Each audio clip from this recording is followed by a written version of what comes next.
At this time, I'll call our meeting to order. We welcome you all this evening. We have before us our agenda, and our invocation tonight is to be led by Pastor Michael Mathis from Mission Field Ministries, which will be followed by our Pledge of Allegiance. All please stand.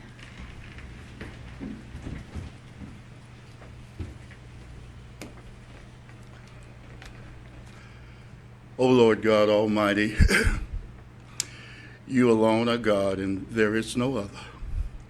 Lord, and as we stand in your presence this evening, we thank you for life. We thank you, God, for your mercy and your loving kindness over the whole town of Hope Mills.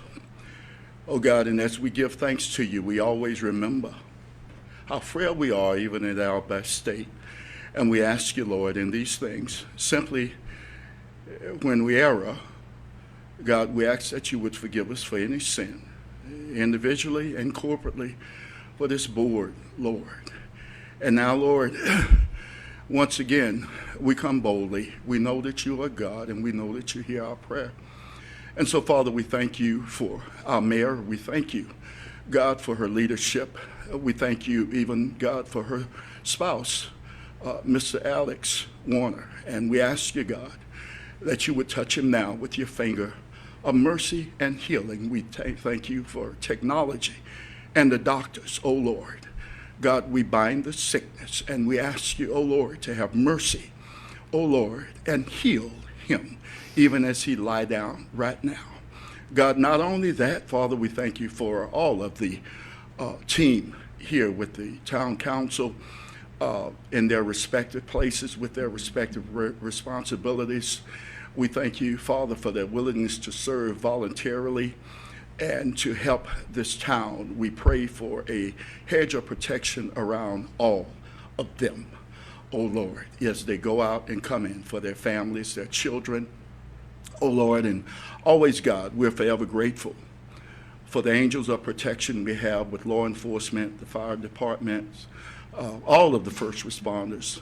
Oh God, continue to keep them and bless them, especially in a season like what we're living in now.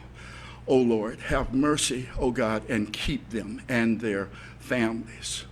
And now, Lord, as we continue, God, to move forward with this meeting, I say a special prayer, even it's not part of the agenda or the invocation, but Lord, the kids are going in school now. And Lord, in these days we're in now, only you know when these days are going to end. There's so much sadness, so much uncertainty.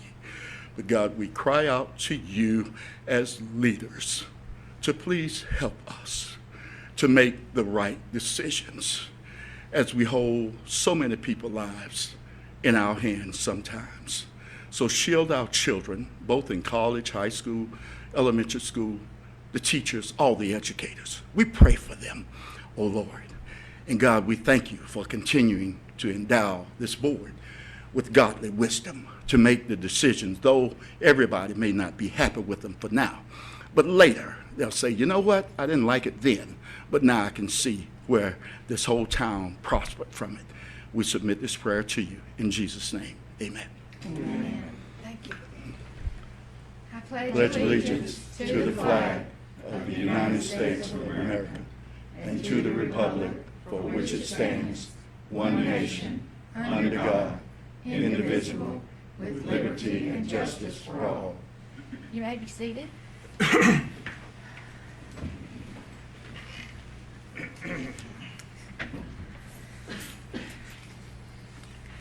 At this time, I'd like to have a special moment of silence. We lost two of our residents this past 2 weeks that were very special to Hope Mills. They were both very involved in our community. Their children graduated from Southview High School, and they were both a couple that you saw at youth programs and you saw in Christmas parades. You usually saw them associated a lot of times with the old timers here in Hope Mills. But Kit and Fred Ping Cole both passed away within 2 weeks of each other. Ping passed away yesterday. And so I just ask that we not only have a moment of silence, but their children, and especially the family that right now they know that mom and dad were not able to see each other. They were in the same hospital together. She passed away, and of course then he passed away, and the family hasn't been able to see him. So just keep this family, the Cole family, in your hearts and prayers, especially in these next few weeks coming. At this time, we have at least one addition to our agenda, and that addition would be discussion and possible action on the lake swimming area remaining open until the end of September. I had several parents call me in reference to the fact that with school being back virtual, that during the day, especially on the days that they were not on target, on task, that they felt like the lake and kayaking and canoeing was an outlet for them. And they just requested that we extend our lake opening possibly till the end of September, or at least so that this would expand recreation for them, because there's nothing else for the high school age kids to do. Elementary school kids, I know, benefit from the pool, but I think they're thinking more of our middle and high school age children that need something to do instead of getting in trouble. So I add that to the agenda under new business, and that would be item H. Are there any other additions or deletions to our agenda? Mayor, Yes, ma'am. Yes, sir. under new business, I'd like to make a motion to remove item G from the agenda. Okay, I have a motion to remove item G, and we would be adding item H. Do I have a second to that motion, or I really guess we need a motion to approve the agenda with those changes, with the addition and the deletion? Do I have a motion to approve it with the addition and the deletion? Motion to approve. Second. Madam Mayor, I'd like to have a discussion of why.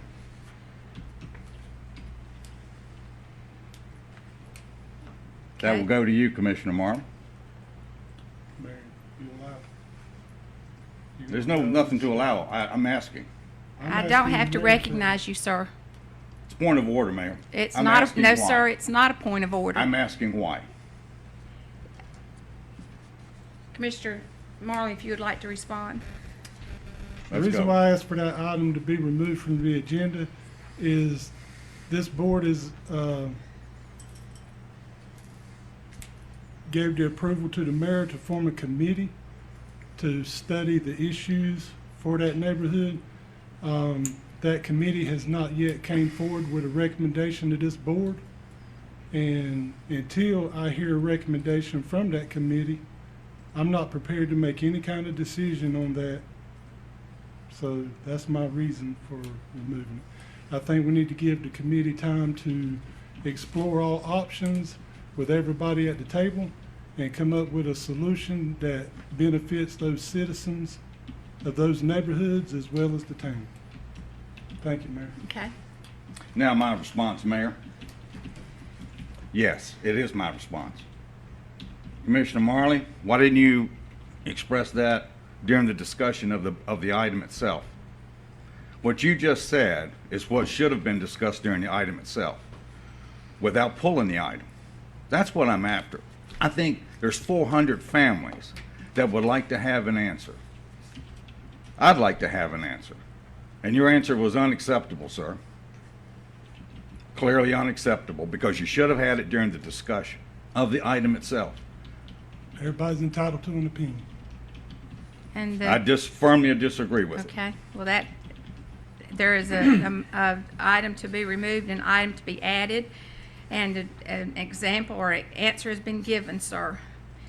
And you did request consideration to approve. So it wasn't just discussion, it was consideration to approve. And that's what he's asking It's to remove. consideration both ways. We don't have to take action. Well, but- It could, the motion could be tabled, Mayor. It's my Okay, turn. well, right- My turn, Mayor. The motion could have been tabled. So that's the action. Thank you very much. Okay, I have a motion to approve the agenda with a removal of item G and an addition of an item H. Had a motion and a second to approve the agenda. All those in favor signify by raising your right hand. All those opposed. Okay, what would you like to see changed, Mayor Pro Tem? Madam Mayor, I would like the discussion of item G, and I do accept the addition of item H. Okay, and are you accepting it with also consideration of a vote? No, ma'am. So, would you change your agenda item, Commissioner Bellflowers, to the discussion, but not a consideration to vote on that tonight?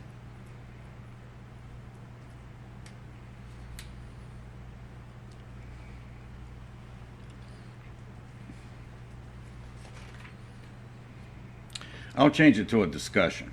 All right? Mayor, Yes, sir.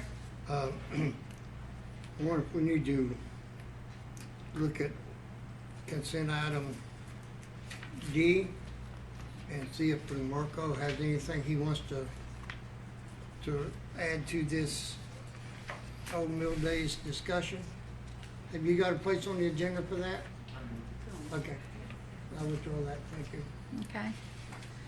All right, so now I have do I have a motion to approve the agenda with the change to item G as being a discussion with no consideration to approve a resolution, and an addition of item H, which will be to discuss and possibly make a decision in reference to opening the lake longer? I'll second that, Mayor. Okay, have a motion and a second.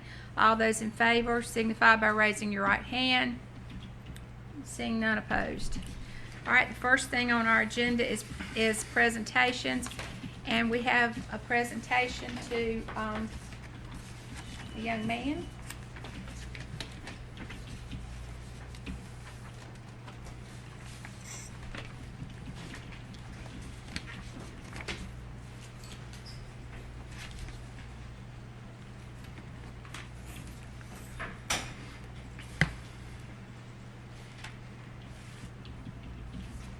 And I'll be right down there, sir.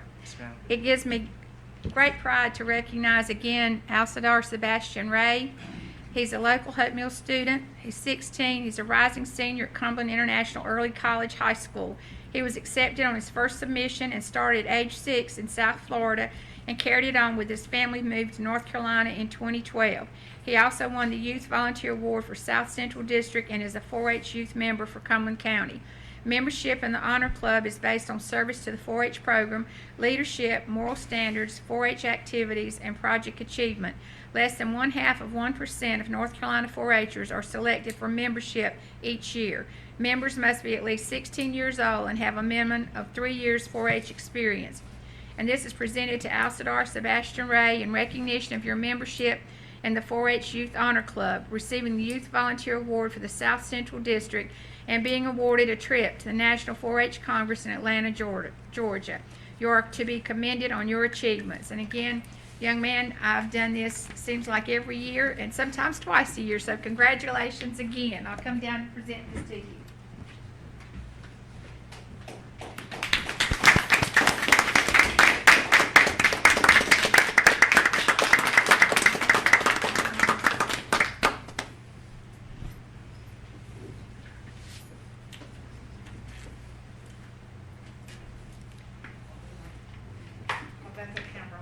That's all right. I understand.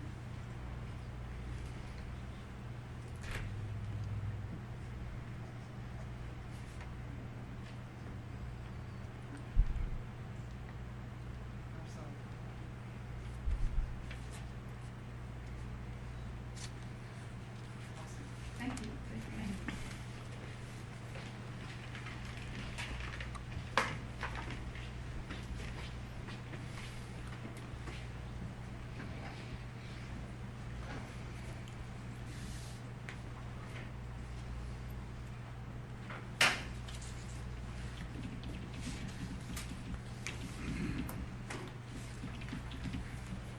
Next, I have a proclamation to read.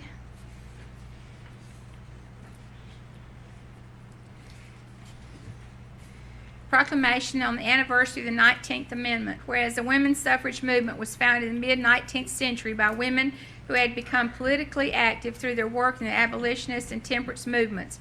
In July 1848, 240 women suffragists met in Seneca Falls, New York, to assert the right of women to vote. Whereas in 1869, the National Women's Suffrage Association was formed to push for an amendment to the U.S. Constitution, and another organization, the American Women's Suffrage Association, was organized in the same year to work through the state legislatures. In 1890, the two societies were united as the National American Women's Suffrage Association. Whereas during World War I, militant suffragists demanding that President Wilson reverse his opposition to a federal amendment stood vigil at the White House and carried banners comparing the president to Kaiser Wilhelm II of Germany. In the heated patriotic climate of wartime, such tactics met with hostility and sometimes violence and arrest.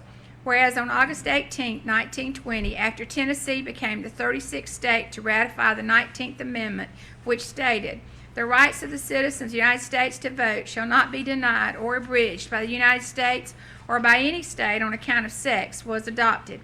Whereas this year marks the centennial anniversary of the ratification of the 19th Amendment to the Constitution, securing the right to vote for women. This milestone in our country was made possible by the devotion, leadership, and perseverance of pioneers like Elizabeth Cady Stanton and Susan B. Anthony.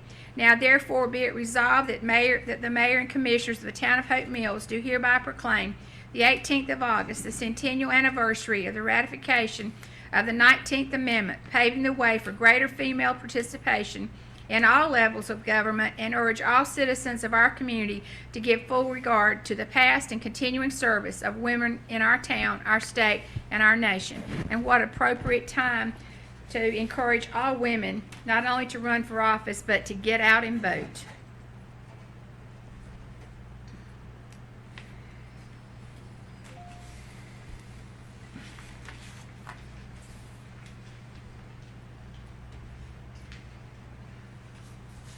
Right now, I do not have this. I don't have to worry. This isn't. That's the only one I've got.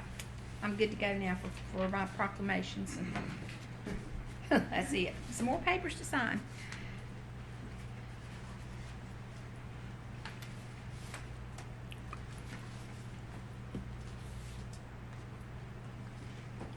Next item on our agenda is public hearings. The first that we have. Presentation, USDA. Just get the second. Oh, I'm sorry. I jumped right over you. I jumped over you. We've got our representative from USDA Oh, wonderful. on Zoom. Okay. Sorry, I jumped Oh, that's over you. okay. That's fine. There he is. Yeah, there he is. How do we get him on the Large screen. He's got to unmute. There he is. He just needs to speak and he'll see. It'll pop up. Okay.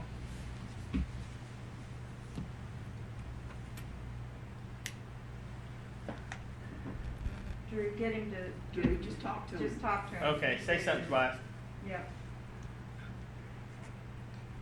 You've got to unmute. Yeah, there you go. there we go. Okay, are you muted?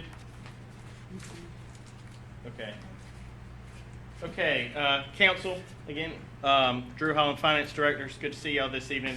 We've got Tobias Fullwood here. He's our Rural Development representative from USDA, and he's just going to kind of go over some of the things that I guess, I've already mentioned, but he's going to say kind of where we've been and what we've done, where we're at, and then what's next as far as the public safety building. I'm going to turn this screen around so he can kind of see y'all. I don't know if he can see all of y'all, but all right, Tobias, can you take it from here? Drew, can you back up so that the camera can see him? Can I do what? You want me to adjust this Oh. so that And the volume, how do we get the volume up? Can the volume be higher? You'll have to do that, Drew. Well, we tested it this afternoon. The volume was.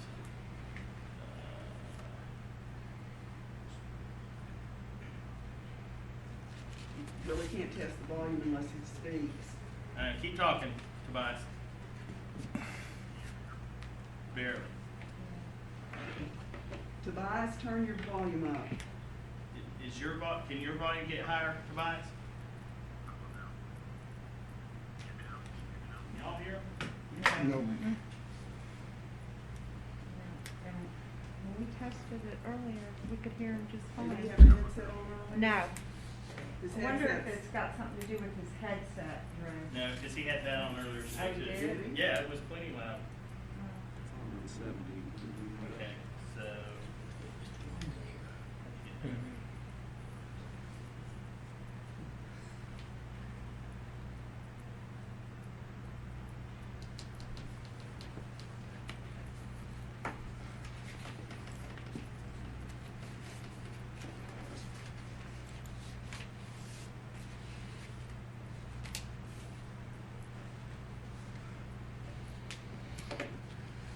All right, Jane, we tested this earlier today. It didn't work fine.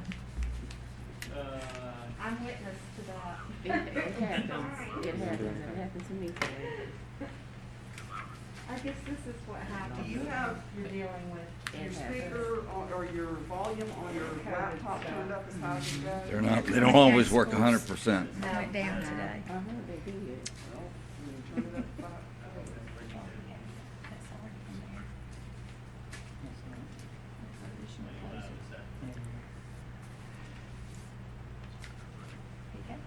Pass them down. It's all the way up. Do we have any speakers tonight? Yeah. Uh-uh. There we go, that's it. Okay. Okay. Now we got How it. did you go back? That's better anyway. Okay. Now.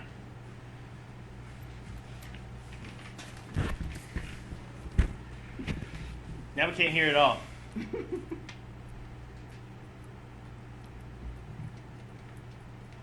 Really, we tried this out about 1 o'clock this afternoon, it worked perfectly. Now it's quiet like it was at first. Did you try it out with both laptops on? Yeah, we did it. Both of I them? didn't have the live stream on, but that shouldn't make any difference. Yeah. Okay. No, I can't hear it all now. Speakers. Are those speakers down there plugged in? How about now? There you go. That's it. It's a delay in my ear, so I may have to take the headset off for a second. Okay. That, yeah. That might work more. That's better. Yeah, we can. We don't hear you at all now. Now you're gone again. Just try unplugging the headset. Yeah. Take the headset off. No, we can't hear it all, Tobias.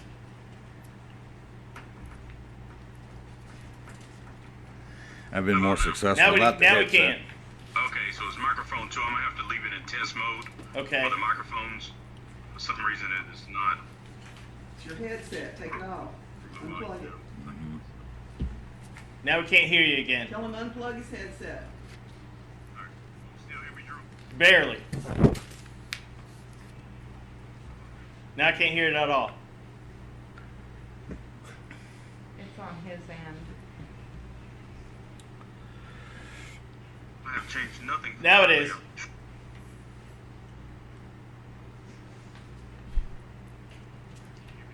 Nope. Unplug your headset and just use your mic. Does he have a telephone? He can just pick Okay, up can the you hear me phone and now? call Okay, us, now we can hear you. put it on the speaker Okay, or something? let's try that. Here, like.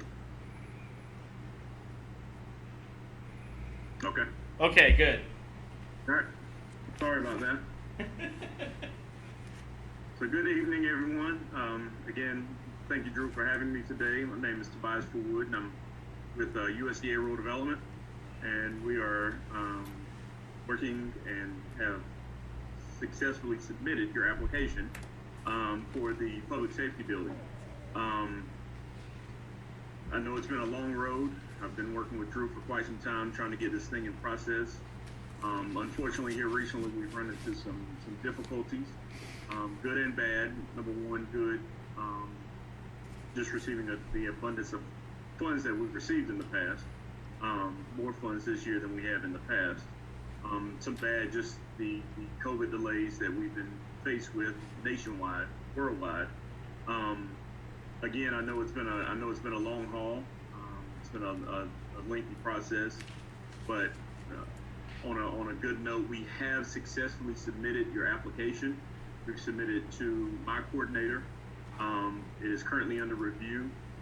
I had several discussions with Drew within the past 2 weeks, and we had 2 other projects ahead of you guys, 2 public school projects down in Columbus County. And it is my understanding from my discussion with my coordinator on Friday, we are next in line for review and approval. What comes with that review and approval, we have to, with the amount of money, the $16.5 million we're looking to secure for your public safety facility, we have a state review, and we also have to have a national office review. And the reason for that is our allotment or our approval authority here on the state is about $5 million. So anything that exceeds that $5 million has to go to the national office and has to be reviewed by the undersecretary of that. We are hoping to have the state review completed for your project. We're hoping, fingers crossed, we're hoping to have it approved by this Friday, meaning it will go to the national office at some point early next week to get on the committee review schedule. We don't know what that schedule is. Customarily, they meet about once a week, but it's also a national panel. So they're taking any projects greater than $5 million across the nation. So we have to get on their schedule. I'm hoping we can get on it within the next 2 or 3 weeks so we can get it under review and get it approved. I don't anticipate any issues. The only hurdle that we had was during our pre-application and underwriting stage. We had 1 year for the town that was delinquent, and that was due to the dam and the breach of the dam and the payoff of the debt associated with the dam, which showed us having a delinquency. We've already submitted that for review and for approval. We have that for approval already. Just need to get that $16.5 million approved based on your current financial situation and what the projected income for the town will be over the next 5 years. That's basically how we take a look at it. We've completed our underwriting. We've completed our environmental. We've also completed our design. So really right now, all we have to do is get the blessing of the state office and the national office, and then what I would have to do is come present the letter of conditions for you, either via Zoom or in person, depending on where we are at that time, to secure approval. One thing, since we initially began the application process, Drew and I, if I'm not mistaken, the first interest rate at that time was 4.375%. Right now, today, if we receive the state and the national office review, our interest rate is 2.25%. That will be locked for 35 years. So that's what we're seeking. That's what we're seeking as far as our approval from the national office, from the state and the national office. Again, right now we're just in a waiting pattern right now, just waiting to get those approvals, and then I'll be asking Drew to get on your next monthly agenda. Did anyone have any questions of me? Any questions for Tobias? I've got one. Tobias, could you tell me, when did your office first receive the packet, and was it complete?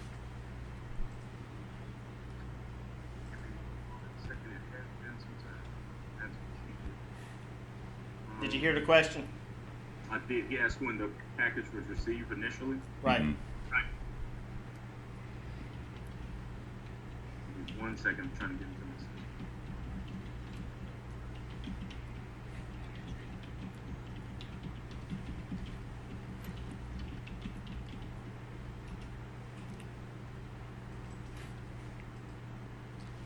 Tobias can explain when he got the final things from it, but it's not a package like you would submit for a regular loan like we've done in the past with a bank. It's things over time. So we had the initial application that was sent in maybe 2 years ago, a year and a half ago, and then as we completed other things, they were submitted as they were done. Like one of the things that had to be submitted was the architect's drawings. we had to send the application in well before the plans were even drawn. And then we had to send those in. We had to do the feasibility study, and that had to be amended. We had to get other bank information that had to be updated 3 different times because of the length of time that the whole process took. So, Tobias, you can explain it a little bit even better than that, but it was more of a process of sending things in as they were due or as they became available, instead of just saying, here's this package of application, we're submitting the whole thing all at once. So this is a 2-year process? The initial submittal that came to me, I have a date, November of 2018. We go through a pre-application, and then we go through our application phase. Through the pre-application is when we take a look at 5 years. We take a look at the financial history of the town, and that's when we ran into the dam issue with the delinquency of the dam and having to go to the national office and get their approval on that. Again, we've also, and it has been a long process, and I will take full blame for that. It is nothing on Drew's side of it. We have been bombarded with just the amount of funds that we've received throughout the state. This year alone, we've received about $10 million in just just grants from the devastation from Hurricane Michael and Hurricane Florence. And one thing they've done, when we receive a special allotment of funds like that, they kind of push everything back until we spend those funds. And our cap on those funds is about $100,000 per project. Is where we can cap it at.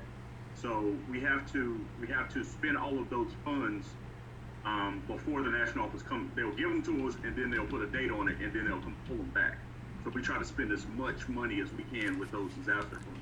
And that's one thing we've been hit with the number of hurricanes and things of that nature that we've been faced with. As I mentioned, there's a pre-application where we look at the 5-year financials, just take a general look at what the project is. I know initially, I think the project has grown from when it initially started.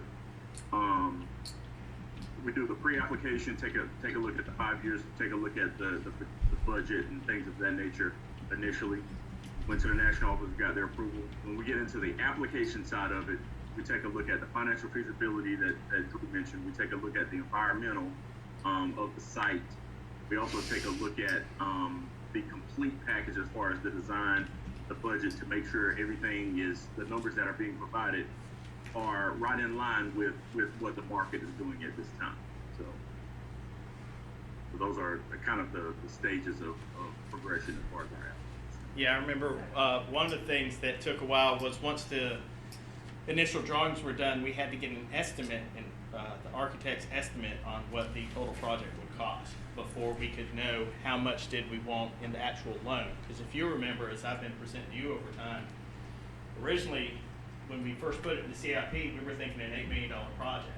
Then we started looking at possibly $12 million. Well, then when we finally got an architect's estimate, we're thinking total project. This is everything involved, not just the building. It's everything that we've done up to this point. Would be around 16.5. Actually, 16.8 is total project. We're going to invest about $350 in it, and then the loan will be for 16.5. So that was another thing we had to wait for, is that architect and engineer's estimate of the building itself before we could get the final number of what we were actually going to request to borrow. So Drew, the date on the architect's drawings is July 2019. Is that going to have any impact on this process? Sure. Okay. But you heard from Tobias, the original pre-application was, I was almost right, almost 2 years to a year and a half to 2 years, November of 2018. Mm-hmm. That was a long time ago. And it's grown by probably $8.5 million over 2 years. Started at 8, then it went to 12. Now it's at 16.5 or 8 or something. Yeah. Okay. So at that time, had we obligated at that time, again, our interest rate was much closer to 5%. Mm-hmm. We're locking in, if we can get it between now, if I can get approval between now and September 30th, we can lock in at that 2.25. Yeah. That is the maximum rate that you guys would have for the 35 years. If once we go to construction and everything is completed, let's say the market turns and we're in a better financial situation as a nation, that interest rate goes back up to 5%, we are locked in at that 24. Let's say you give the same example. Let's say we're not in a good position as far as financially as a nation. The interest rate drops to 1%. We can take that 1% rate at loan close. So what we're looking to do, once I get the national office approval, I'll come before you as far as the commissioners. I'll present the letter of conditions to you guys. And then what we're looking to do is lock in the obligation of the 16.5 for the town, as well as lock in that maximum rate of 200. So, Drew, if you and Tobias could just clarify that due to the process and the length of the process, that there was not a deadline that was not met. Right. It's not a matter of missing a deadline, or could you please clarify that? Yes. Tobias? It's a year-round program for some of our programs. I have deadlines or sunsets on it. This is a year-long program, 365, 7 days a week. There's no deadlines and nothing has been missed at this time. Right. Thank you. Can be because there are no deadlines as far as this program. So what's the timeline going forward?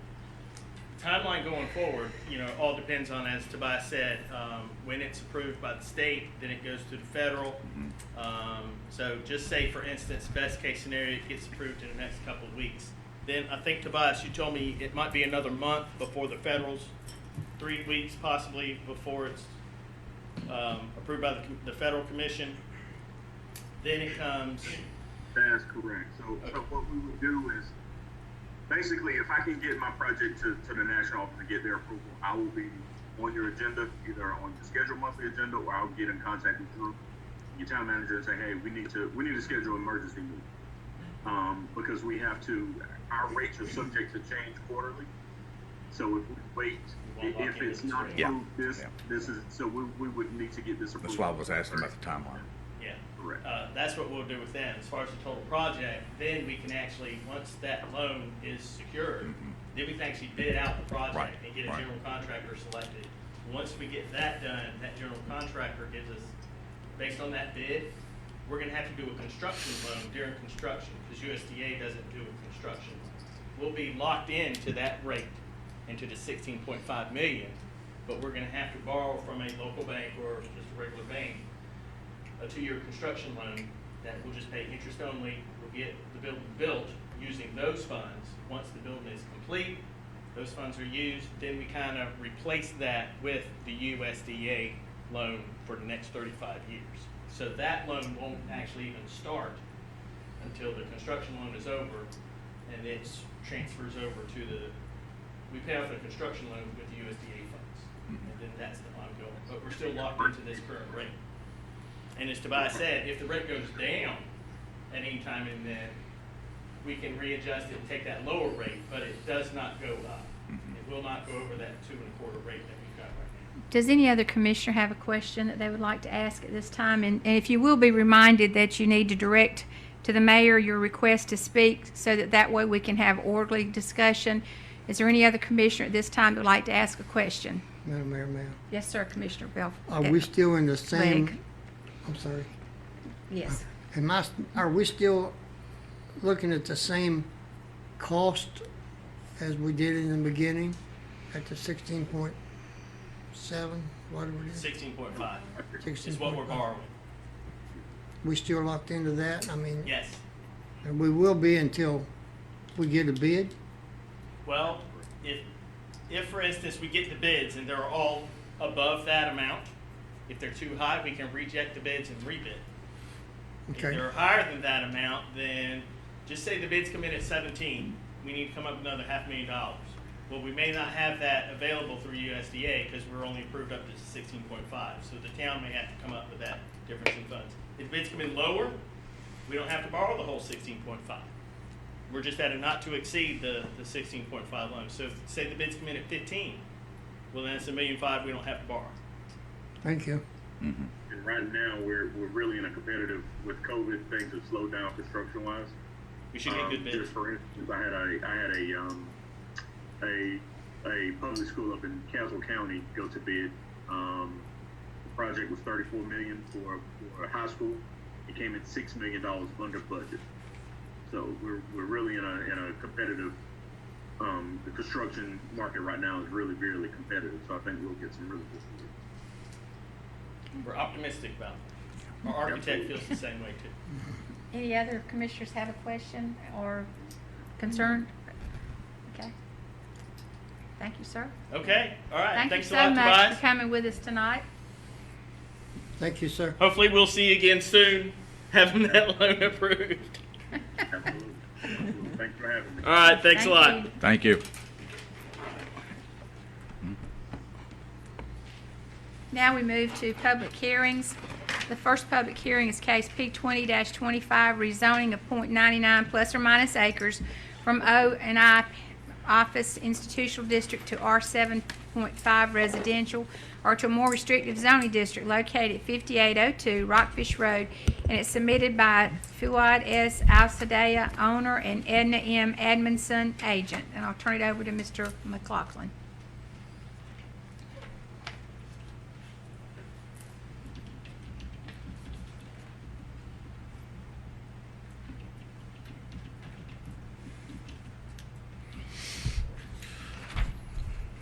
Take my glasses off.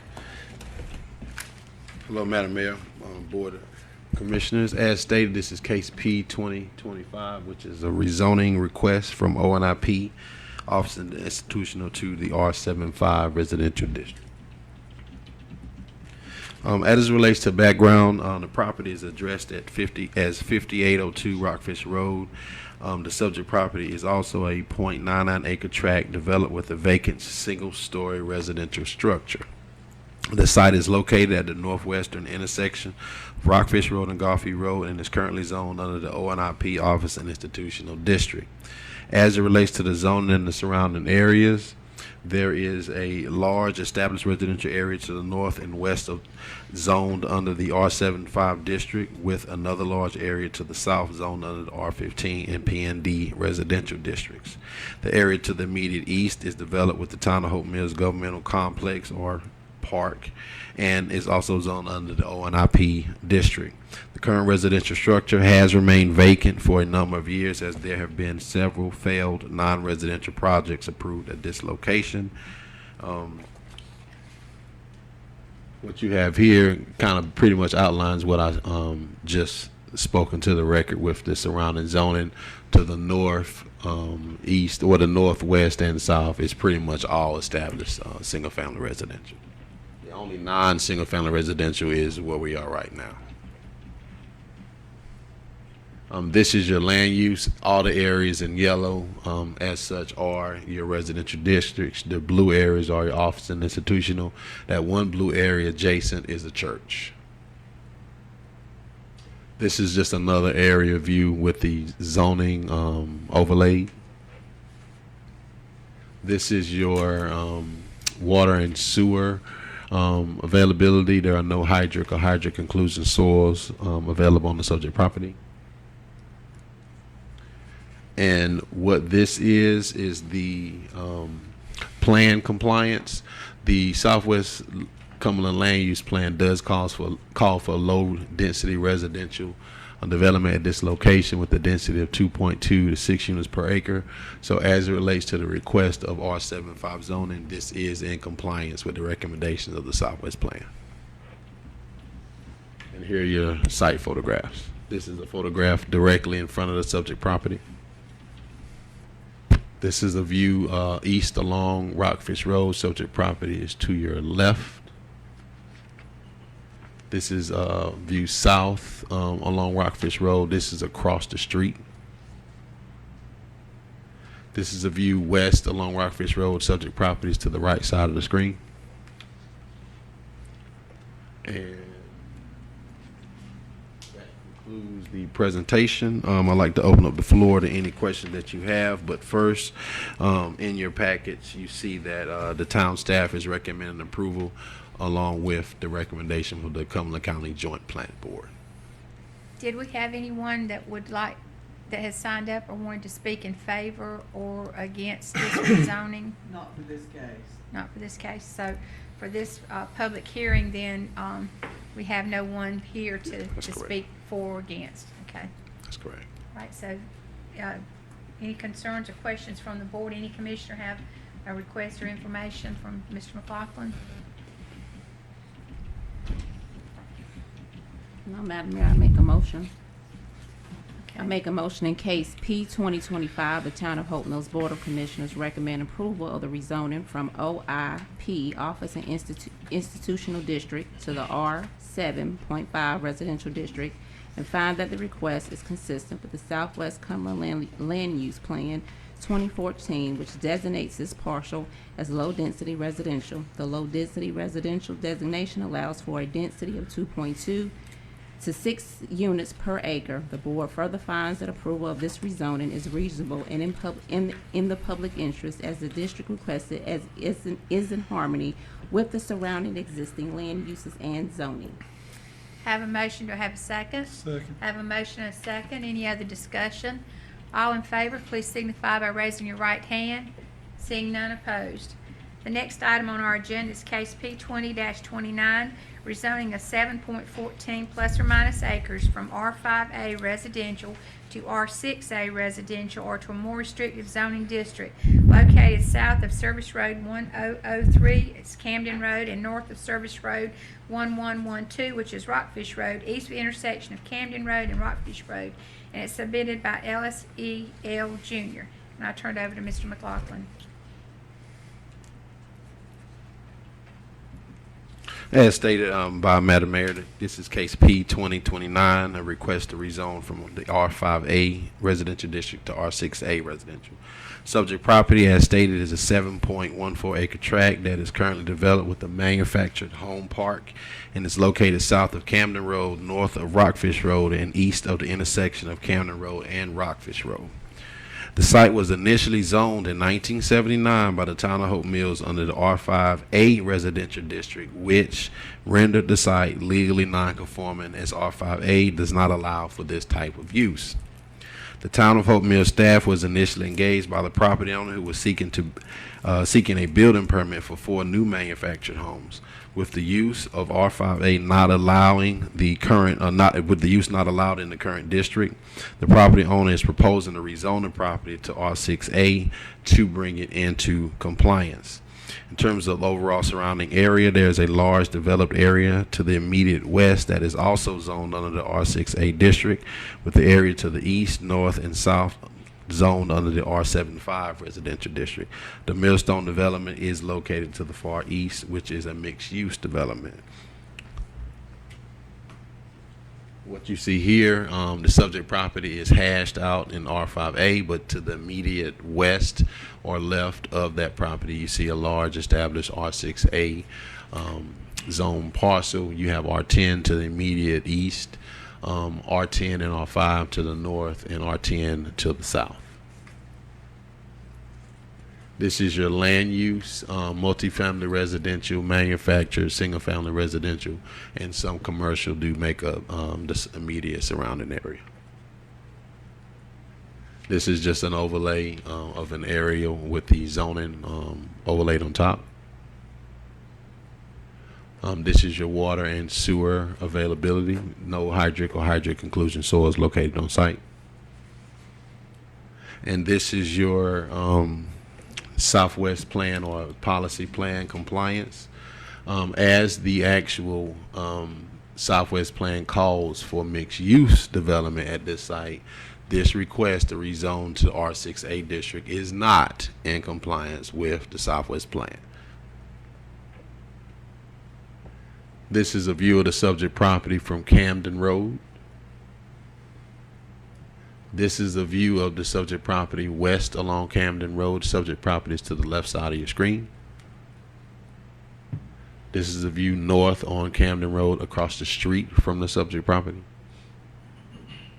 This is an east view along Camden Road. Subject property is to the right side of your screen. And that concludes my presentation. With that said, Cumberland County staff did recommend denial of this case. The planning board, however, did recommend approval. As town staff, I was kind of on the fence with it. I did speak at planning board, and one thing that made me lean towards approval, because I very rarely try to go against the recommendation of the planning board staff. But when we all talked it out at planning board, one thing that became very clear is that this is not an old development that is out of operation.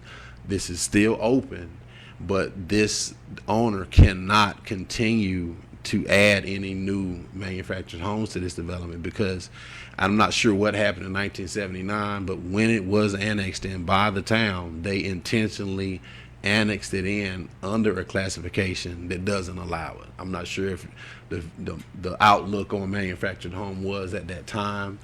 Maybe they didn't think it would last, but it's been legally non-conforming since 1979.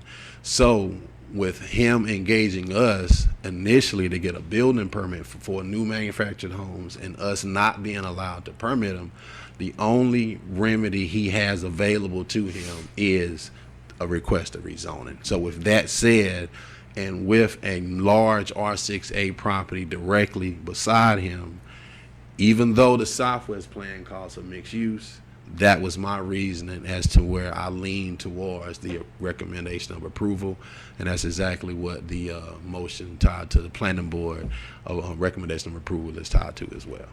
But I think we did get one comment in support. I think it is the property owner.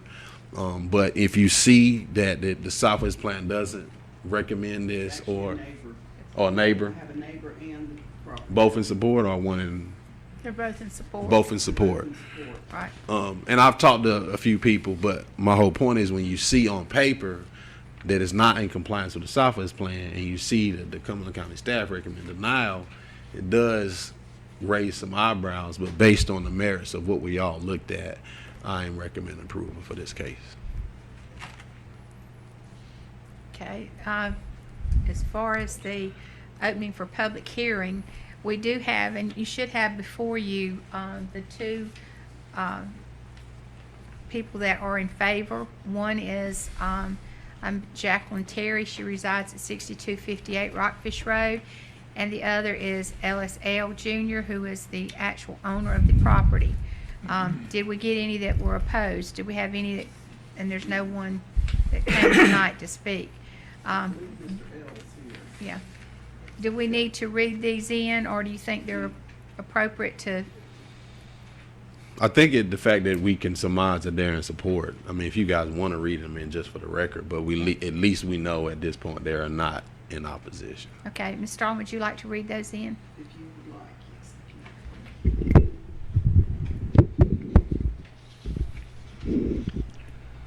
yes. The first comment was received from Miss Jacqueline Terry. She said, I am Jacqueline Terry and I reside at 6258 Rockfish Road. I received a copy of Mr. L's letter from the Cumberland County Planning and Inspections Department concerning case P 20-29 rezoning of his property. I contacted Mr. Chancellor McLaughlin and requested the opportunity to interject my opinion on this rezoning during this meeting. My home is surrounded on the north and east side with Mr. LSL's property referenced in this case. I have lived at this location since 1980 and I have a very good relationship with the residents and with Mr. L. This is a very well-maintained mobile home community. Mr. L's community is a must for Hope Mills residents, and he needs to have the ability to offer every lot to anyone wanting to locate here. Therefore, I am asking for this rezoning to be allowed. Thank you very much. And then from Mr. L, I have, to whom it may concern, my name is Ellis E. L. Jr. I am the current owner of the Green Acres Mobile Home Park. My case is P20-29 rezoning of 7.14 plus or minus acres from R5A residential to R6A residential or to a more restrictive zoning district. Green Acres was created in 1976. It was initially zoned R6A in 1977. In 1979, the zoning was changed to R5A as it was annexed into the Hope Mills city limits. The property was purchased in 1981 by my mother and stepfather. I purchased the property from my mother in 2008. For nearly 40 years, I have been associated with, working on, and maintaining this property in one form or another. I am now the proud owner. I am also a good neighbor. My park is friendly-oriented, kid-friendly, safe for all from babies to seniors, crime and drug-free. We are diligent and work very hard to maintain this level safety in my park. In 1976, when Green Acres was built, it was a 41-space park. Not being aware of the one-year rule associated with the R5A zoning has cost me 3 lot spaces in Green Acres. In 2008, when I purchased Green Acres, I had a goal of getting the park up to 100% capacity, which I thought was 41 homes. Recently, I purchased and moved 3 homes into Green Acres and placed them on the 3 empty lots. After applying for the permits on these homes, I was informed that I would have to have the property rezoned in order to proceed with my current plan. I have included pictures of the 3 homes involved, plus some pictures of Green Acres. The pictures show that these are nice homes and that Green Acres is a well-maintained mobile home park. I am aware of future planning and the road widening projects for this area. I would welcome any commercial buyer, as I am of retirement age. However, it is my understanding that any buyer of the property for any use other than its current use would have to get the zoning changed, whether it is R5A or R6A. Therefore, I respectfully ask that this board grant my request to rezone this property to R6A, which includes manufactured home parks. That will allow me to establish these homes on the vacant lots, improve the looks of the park while increasing the tax base. Thank you, Ellis E. L. Jr. Okay, we have then, And then there are pictures. okay, and then with your package, you can see the mobile homes that has added. Is there any, commission has any questions? And Mr. L is here in case you want to speak with him, reference anything, but we do have his comments here. I'll make a motion to approve. Okay? Okay. In case P 20-29, the Town of Hope Mills Board of Commissioners recommend approval of the rezoning from the R5A residential district to the R6A residential district and find the approval is an amendment to the adopted current Southwest Cumberland Use Plan 2014 and a map that the Board of Commissioners should not require any additional request for application for amendment to said map for this request. The following change in conditions was considered in amending the zoning ordinance, which was a zoning map, to meet the development needs of the community. The developed manufactured home park has been in existence since at least 1971, and the requested district will allow the manufactured home park to be a conforming use once again. And this rezoning approval is reasonable and in the public interest because the district requested is in harmony with the adjacent existing zoning and land uses. Have a motion, do I have a second? Second. Have a motion and a second. Any other discussion? All those in favor signify by raising your right hand. Seeing none opposed. Thank you, sir. Next, we have case P 20-31, initial zoning of 88.36 plus or minus acres to RR rural residential or to a more restrictive zoning district located on the southwest corner of the intersection of Service Road 1113, Waldo's Beach Road, and Saleeby Way, submitted by Bill Clark Holmes of Fayetteville. And I'll turn it over to Mr. McLaughlin.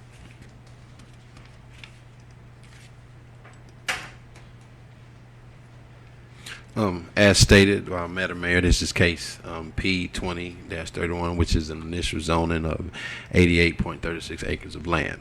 Phase 2 of Preserver Lake Upchurch subdivision was officially annexed by the Town of Hope Mills Board of Commissioners on July 26, 2020, under Resolution 2020-09.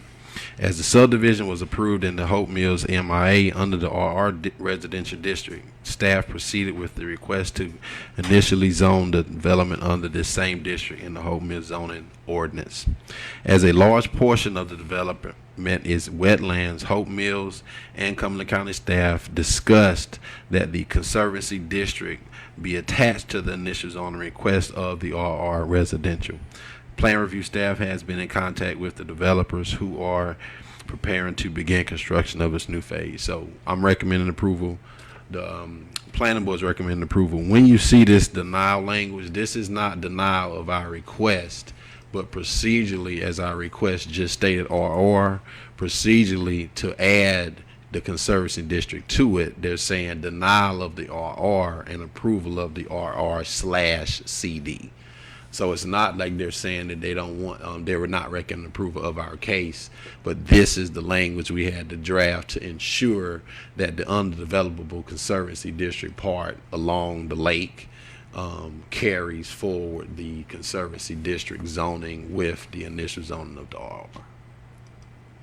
I'd like to open up the floor on any questions that you have. Do we have any questions before I ask if there's anybody that's here to speak for or against? Anything from the commissioners? Mayor, Uh-huh. is that the land that's already been cleared? Yes, that's correct. And as stated, we've been in very, very, very extensive discussions with the developers. They actually amended the site very slightly to address some issues that they were running into with Public Works with the slope of one of the roadways. They're coming in off of Waldo's Beach. So as we've been having these discussions in terms of the annexation and things of that nature, they have had several discussions and meetings with our plan review staff. So they are gearing up to start construction pretty soon. Any other questions? All right, to open the public hearing, did we have anyone to speak for or against? No. Okay, so public hearing closed. Any other discussion, any questions that you might have for Mr. McLaughlin? Do we have action?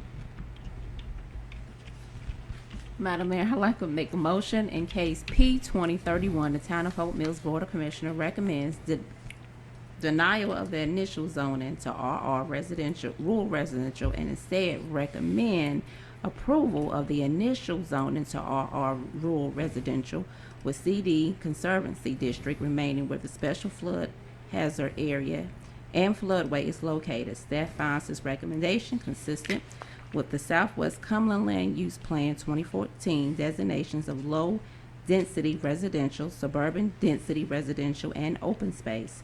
The residential designations allow for a density of 2 units per acre and prefer public utilities. Approval of the recommendation is reasonable and in the public interest because the recommended zoning is in harmony with surrounding existing zoning and land uses while still providing protection to the creek by leaving the CD zoning where the SFHA and floodway exists.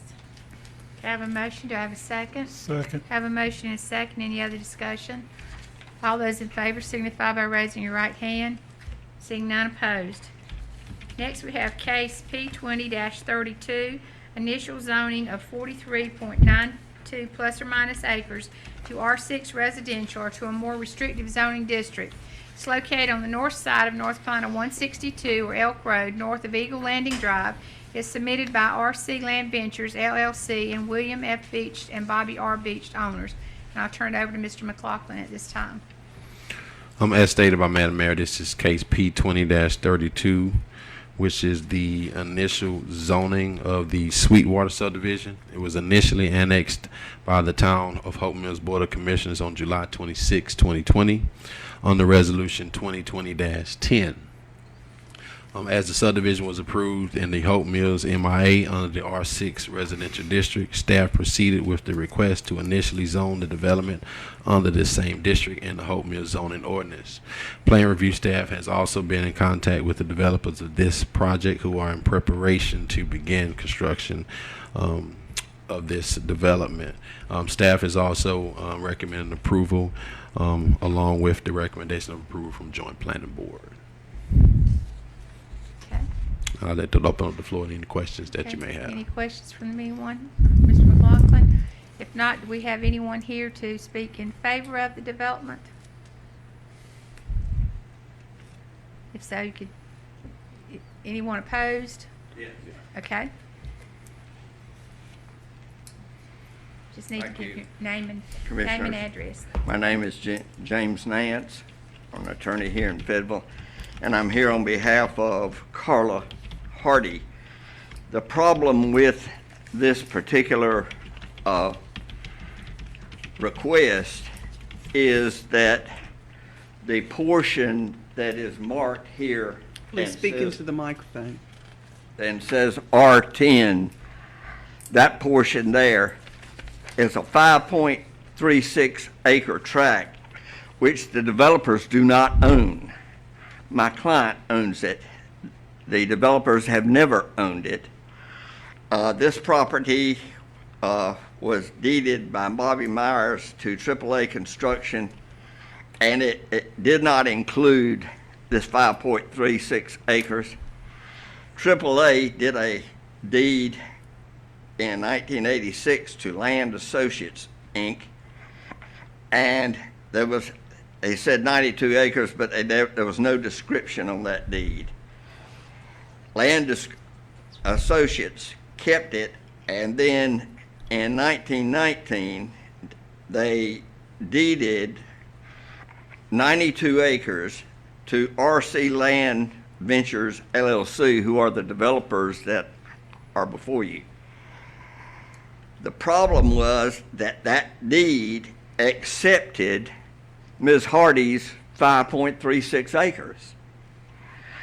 So then on the same day, Land Associates did a non-warranty or a quitclaim deed to RC Land Ventures for Ms. Hardy's property. But Ms. Hardy has owned this property and has a deed for it and has had the deed for it since 2015 when she got it from her relatives. So we don't believe it's appropriate. First of all, she uses that as timber and she uses it to graze her horses on. It's not conducive to R10 and it's not being used in any way like R10, and she is violently opposed to anyone developing her property, as I think any of you would be. And it's totally inappropriate. We have filed a lawsuit against RC Land Ventures and have filed that lawsuit for trespass, waste, and to clear the cloud on the title that they have created by all this mess. But they don't own this, and so we don't see how they have the right to zone it or request it be zoned. Ms. Hardy didn't ask for it to be zoned, and she didn't know anything about it until all of a sudden some people are out there trying to take down her timber and develop her property, and then she had to put a stop to it. So that's why we are opposed to it. I have the deeds here. I'll be glad to hand them up, but they don't own that and never have. Yes, sir. Can our Sure. attorney help us out on this? Can you speak to any of this? Like, where does the board stand in this? Well, I mean, I was not aware of this issue, but I would say at the very least, can we defer this until the lawsuit resolves that issue? Yeah. If we need a motion for that, I'll make that motion. Just to address it, we were initially informed of this about 2 weeks ago. Based on the annexation petition that was submitted to us, myself and the town clerk, we relied on information that indicated that this was a clean title. I actually checked the legal description myself. I didn't do any of the title searches and things of that nature, but we proceeded based on the information that was submitted by the developers. With that said, I have had extensive conversations with the county with respect to this particular request before you tonight in terms of the initial zoning request and the development itself. In regard to the initial zoning, this one is a little tricky because the fact that it has been annexed, if we do not move on the initial zoning, it becomes unzoned. It does not revert back to the zoning classification, which is the same zoning classification in the county. So if it was R10 in the county and we initially zoned, we actually annexed it 60 days after the annexation, it becomes completely unzoned. It doesn't revert back to the R10 in the county. Now, with that said, I've had an extensive conversation with the county. They agreed that they didn't have any issues with us moving forward with the initial zoning to stop the unzoning piece. But I have talked to the town manager. We could halt the project that would stop the project from moving forward because technically this is a land dispute between two property owners. But I do agree with the attorney that I don't think it's fair to his client that someone should be able to proceed with construction with this issue still in existence. I reached out to the developer initially because our town clerk and I are making some changes to the annexation process because we do have to actually record these with the state. So we're moving to require recorded plats to be submitted up front. So ironically, when I reached out to the developers before we found out this was the issue, I asked them for a copy of the recorded plat, and they told me about 2.5 weeks ago they were trying to work out a dispute with a property owner. We find out now what that dispute actually is. I had another extensive conversation with our stormwater director. I'm not sure where they are with disputing the issue, but our stormwater director had a conversation with the engineer today about moving what they currently have designed for this piece. This R10 piece, this over 5 acres, if you look at the design, the actual design of lots is not contemplated on this piece, but their storm BMP is. So I'm not sure where they are with resolving the issue, but I do think the engineer is possibly moving to remove what they have designed on this piece. But I do think we have the authority to stop the project until this actually is resolved. But in regards to what we should do tonight with the initial zoning, I really don't have a solid recommendation for you, because if we defer it, that clock of unzoning does not stop.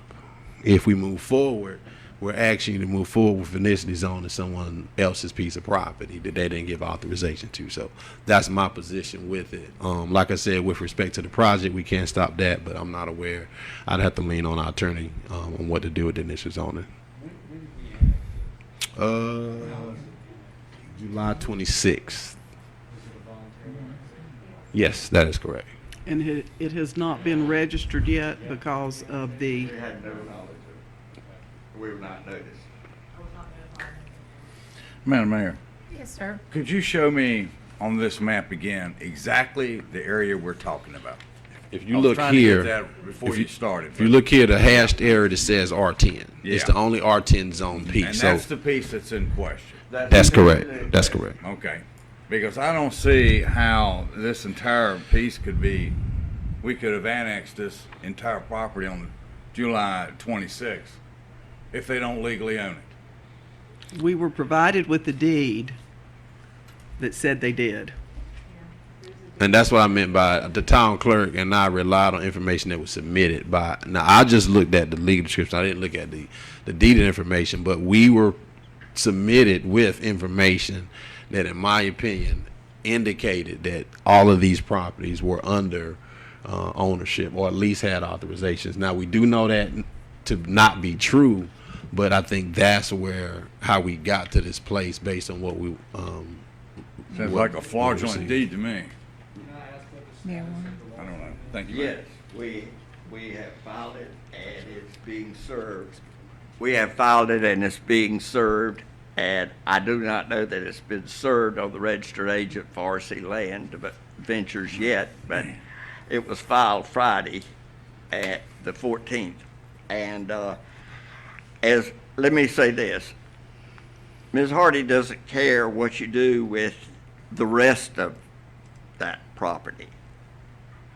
She cares about what you do with hers, but she doesn't care what you do with this R6 or the R6A, or either one of those. She doesn't care that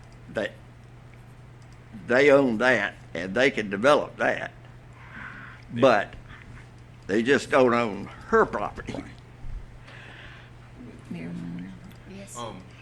From a legal standpoint, and this is to our town attorney, do we have the authority to only annex in a portion of it when a public hearing was advertised for the entire piece? Because I think that's what he's saying. I'm asking, do we have the authority to only act on a portion of it when the entire piece is what has been advertised for this case? My gut is probably yes, because the area that was annexed was duly advertised, and we wanted to, Jeff Twitter showed up, to the bid. I do hesitate, obviously, to proceed with any projects on this property. I agree. I agree. The lawsuit is resolved.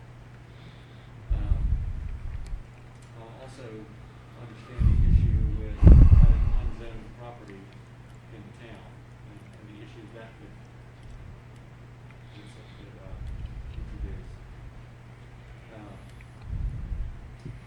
Is there a way to put a hold on all projects on this property until this lawsuit is resolved? Or is that? Now, I think we can do that immediately. That's what I said. I'm in the gray on what to do with the initial zoning piece. I do think our chief building inspector does have the authority to stop construction on the project because of this issue and basically hold it until it's resolved. And would that not resolve the concern about having unzoned property because we're not approving any projects on the property at this time until it's done? Actually, to a certain degree, that's a very good point, because if we're halting all construction within the boundaries of what this case is, what's under consideration, if someone does try to move on an unzoned piece, this fits within that area. But does the zoning continue? Does the time limitation still matter?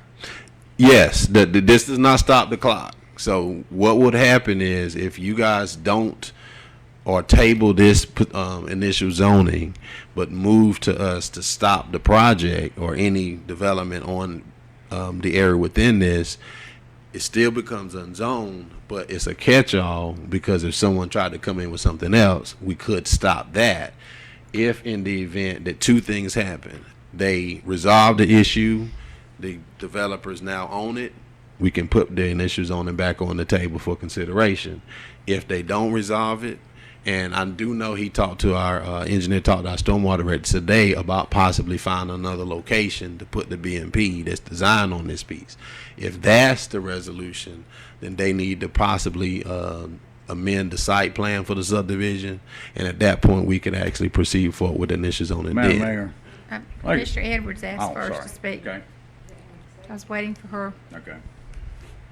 I think you already answered my question. What I was going to ask is why we couldn't go ahead and let the developers go ahead and do their construction, omitting Miss Riddle's property. It sounds like it's going to be her property at the end anyway. Well, so one why- thing that makes that kind of complicated is because there's a BMP designed on her piece. The BMP and the stormwater represents the infrastructure for the entire development. So I don't think it's feasible to allow them to move forward with anything else, because they can't develop the property without putting the BMP on her piece. The BMPs have to be in place before they start any vertical construction. So that's why this is a little trickier. But it's something that the developer did. So whatever, however you guys move forward with it, I think that's the only thing we can do to stop the development until this is, yeah. Okay, it sounds like we have not filed the annexation that was adopted. Would it be appropriate to redo the annexation hearing? I asked that question as well. To my understanding, the clock does not start when it's registered. The clock starts at the approval of the annexation by the board. I asked that very specific question because Jane and I are fully aware it hasn't been registered yet, but I don't know where, from my understanding of the laws, the clock starts at the approval of the annexation by the board. Yes. If it was not a voluntary annexation, there's a question of the authority to annex in the first place. That's a very valid point as well. Whichever way you guys want to move in it, I'm not in opposition to it. We've just gone through the different layers that are all legal at this point, based on, if you were to surmise it, we were submitted fraudulent information, and that's what we acted on in good faith. So if the town decides for the annexation, I understand there would be a appeal period next month, but if the town decides that there's a flaw in the annexation process, can we not, on our own, determine that we do it? Yes. Now that I think is a reset. If we decide that this annexation was flawed, and I don't know if it's a de-annexation or how do you do that, but if we're basically saying we're going to do this over, then in my opinion, that restarts the issue. But I think at that point, the developer still has to work this out, and they would be submitting is the development minus this piece if it's not resolved, or a clear title if it is. So, Mayor, That seems to me to be the most appropriate decision here. And of course, it's the board's discretion, but if we believe that there was a flaw in that we adopted it as a voluntary annexation, but now there's a dispute as to the title from the owner who submitted the voluntary annexation, we may want to redo that annexation process. what would we, what would we need to do? Because it's obvious that Mr. McLaughlin is stated that he felt like, you said he felt like they gave us bad information, correct? I mean, Jane and I looked at it today. We relied on what we were submitted So, with.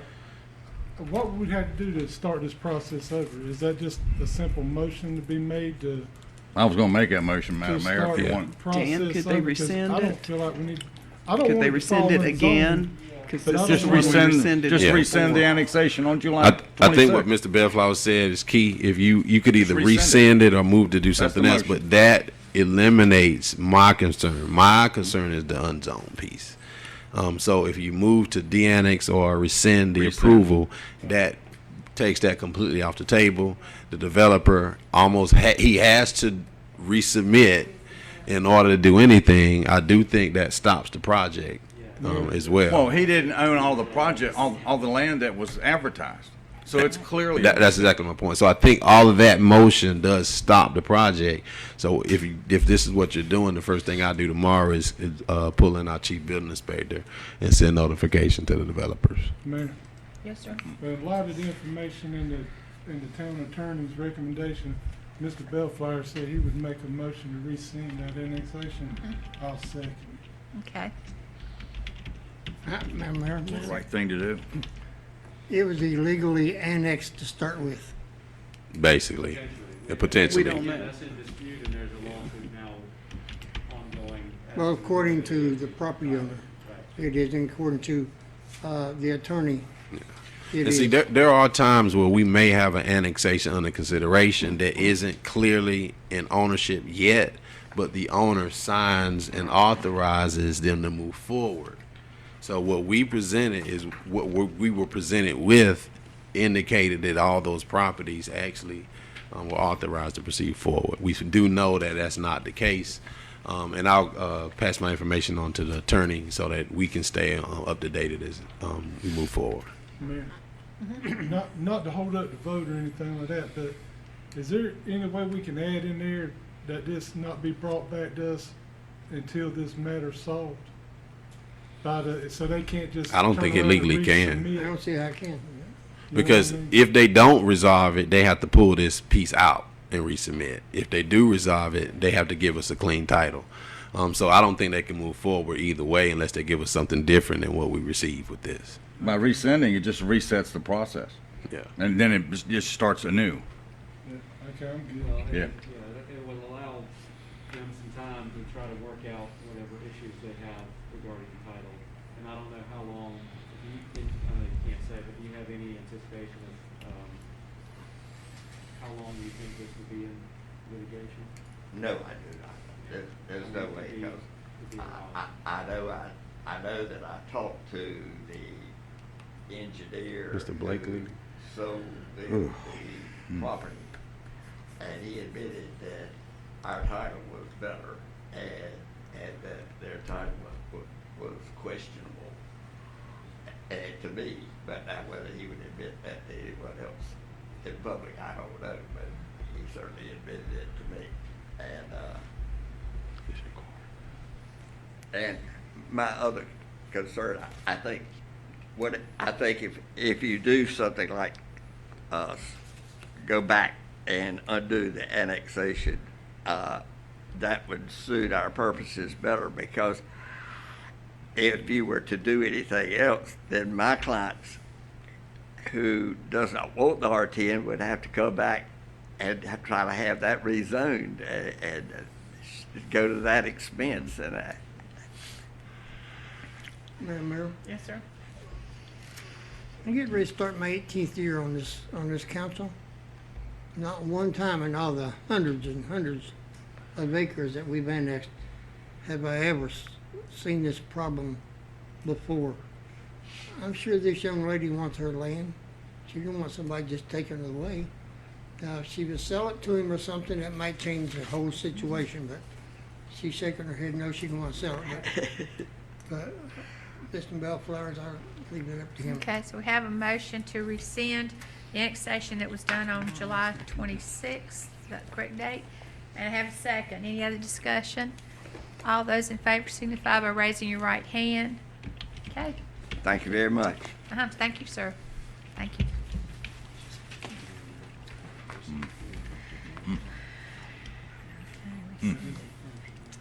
That is the first. Well, that's something different. That's a first. Mm. All right, public comments. Do we have, I did not get a sheet, so did anybody sign up for public comments? We don't have anyone physically here. I do have a list of written comments that were submitted. Okay. Do you want to read those into the, Certainly.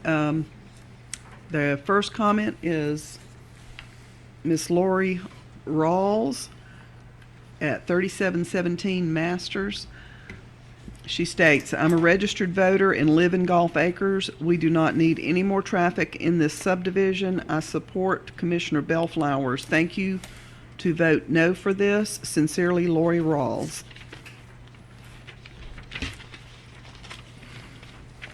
Our second commenter is states, Madam Mayor and Town Commissioners, my name is Richard Letganow.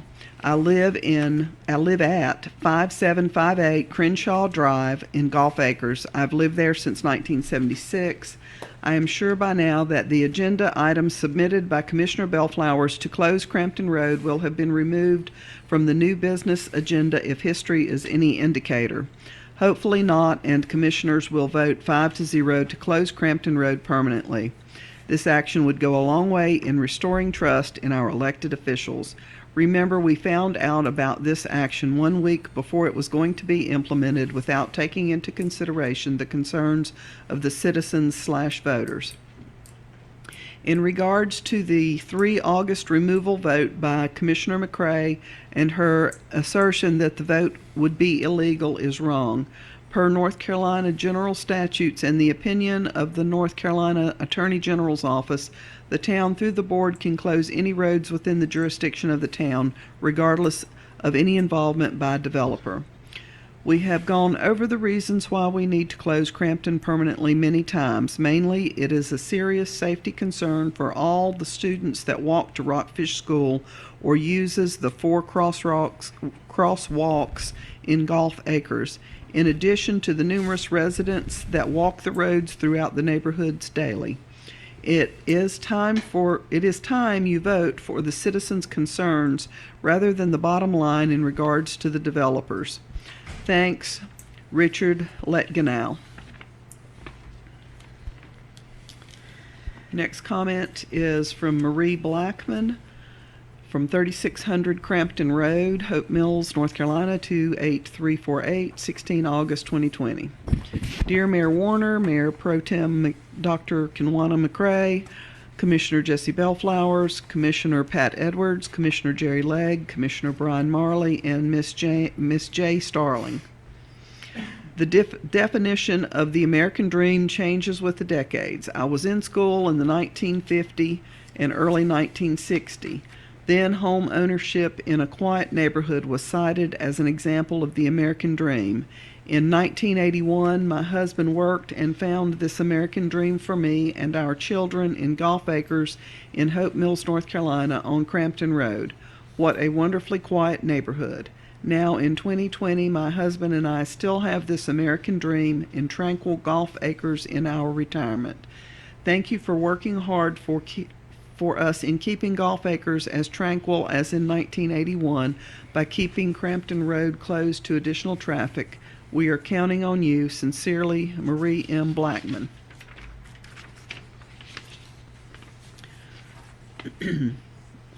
Next commenter is John Todd Schaus, 3721 Masters Drive, Hope Mills, North Carolina, and he gives his phone number. Good morning. I have been on Masters Drive since 1977. I am supporting Commissioner Bellflower's motion to permanently close Crampton Road into the Par 4 Village project, and I also oppose the opening of Crampton Road for the Par 4 Village project. There is already a traffic congestion problem in the area, and we don't need more issues added. I have watched you hand out building permits and more permits with use of the same roads that were here in 1977. Fix the traffic issues, then move forward with building more. Next comment is Miss Sandra L. Salover from 3615 Crampton Road. And she states, good morning all. I'm writing again in hopes that we can resolve this issue of keeping Crampton Road closed for the new development Par 4. I'm aware of the meeting this evening and would very much like for my letter to be read if possible and time allowed. I've lived in this community and neighborhood for many years. I'm a military transplant and bought my first home down in Fairway Forest, then moved to Crampton Road several years after selling my home on Heather Street. I knew that Hope Mills is where I wanted to stay. In fact, my parents left Chesapeake, Virginia over 8 years ago and bought the house right behind me. They are retired military and love this area as well. I've never been opposed to new developments popping up in this great town, and especially knew that one day the golf course would end up being used for that sole purpose. I'm all in for new developments within Hope Mills, but what I'm totally against is having the entrance of this new development come through our neighborhood. I consider my street and neighborhood to be relatively quiet, and the thought of the extra traffic coming down my street absolutely frustrates me beyond words. Not only will incoming traffic race through this neighborhood just down my street of Crampton, but traffic will also come down Crenshaw, plus the entrance into our neighborhood over the railroad tracks. We already have some people that drive through this neighborhood as if it were a speedway at times, not even flinching at the speed bumps in various spots. My daughter, son-in-law, and 5-year-old grandson live on Crenshaw, and they have a speed bump directly in front of their house. This speed bump does not slow traffic down, and the thought of my 5-year-old grandson playing outside makes me cringe, as traffic will only increase. I've recently seen signs in some of my neighbors' yards for people to slow down for children, And honestly, does anyone believe that this will slow the increased traffic? I certainly don't believe it will. The risk at present of any child being hit by a speeding car is likely, but it certainly will increase when new traffic has to come through our neighborhood. Now, I would imagine anyone who lives in this new development, Par 4, would like to have their own entranceway instead of navigating through this neighborhood. It only makes sense as each neighborhood off of Gulfview has its separate entrance.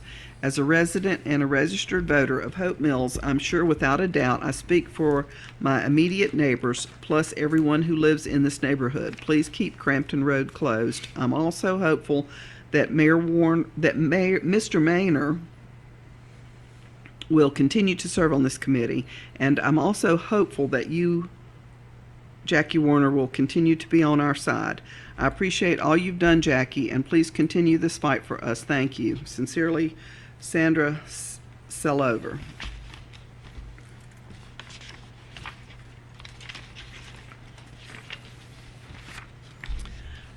From Michael Seals, 3737 Masters Drive, Hope Mills, North Carolina, 28238. As a registered voter of Hope Mills and a resident of Gulf Acres, I encourage you to officially close Crampton Road. My primary reason for permanent closure is for the safety of the children who attend Rockfish Elementary and either walk or ride their bike to school. There are 3 school crosswalks that access Rockfish Elementary that will be affected directly by the additional traffic from the development. The safety of the children should not be compromised. If you decide to open Crampton Road to the development, will police officers be stationed around these crosswalks to protect the children and encourage the drivers to slow down? Another point to consider are the neighborhood roads themselves. Several of the roads in Gulfview are an embarrassing patchwork of asphalt that will only worsen with additional traffic. If you decide to open Crampton Road to the development, I hope that you have had the foresight to develop and budget for a street resurfacing program. Lastly, if you are familiar with Crampton Road, it dead ends where it meets the golf course property. It is not passable, and to my knowledge has not been passable through to the golf course property at any time. It is basically a dead end and should remain a dead end. The town has closed roads, River Road, and given away roads, Old Plank Road, in just the last 15 years, so the precedent has been set. Thank you for your service and for considering this request. Mike Seals.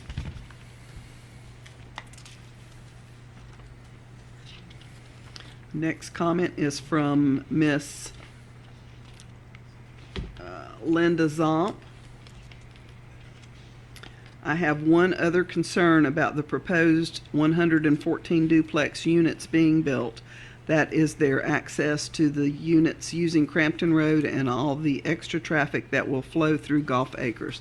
This neighborhood was not built to handle all that extra traffic. There is already enough traffic that takes shortcuts down Suchak to Masters and the Archer to get to Johnson Street.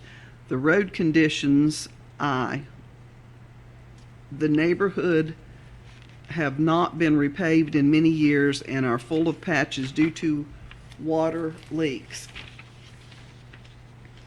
I just don't feel that added more traffic into the neighborhood would be fair to the current residents, let alone the value to the homes due to extra traffic. Will you please read this message at the town meeting tonight, because I'm not able to attend and speak myself due to the risk of exposure to COVID. Thank you, Linda Zomp.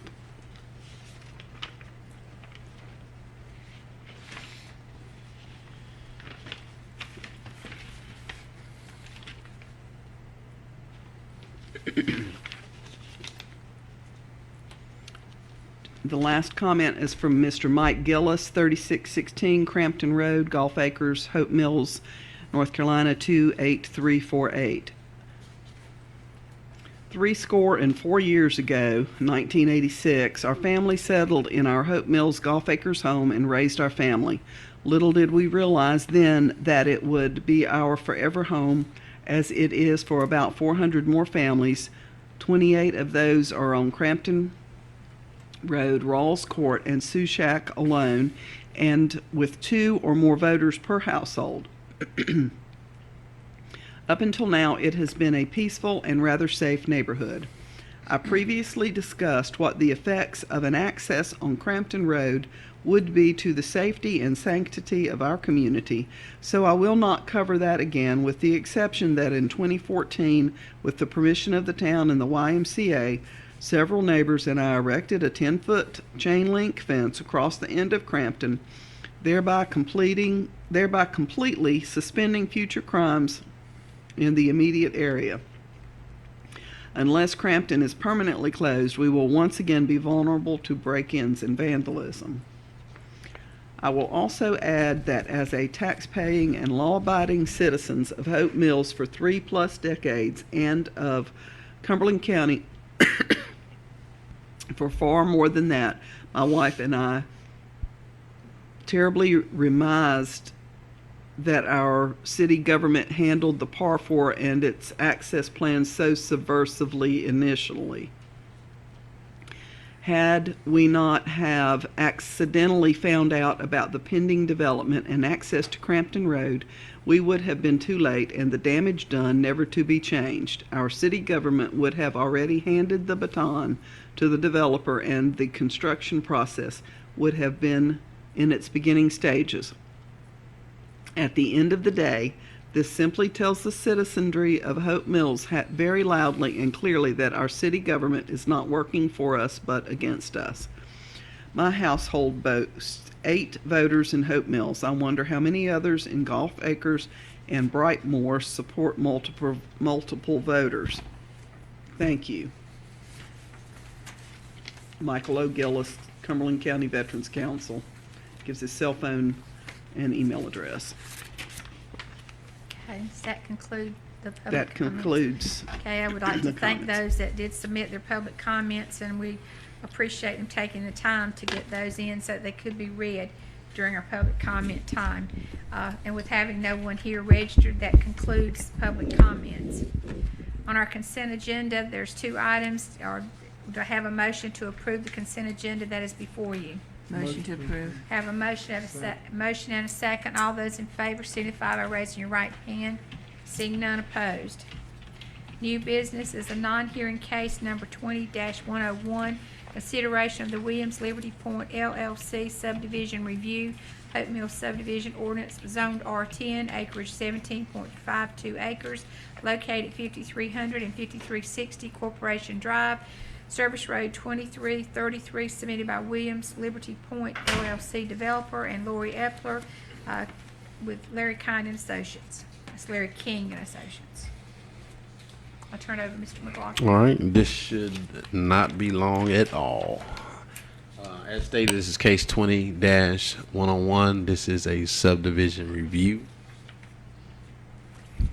Located at 5300 and 5360 Corporation Drive, the subject property is 17.52 acres in size and zoned under the M1P Industrial District.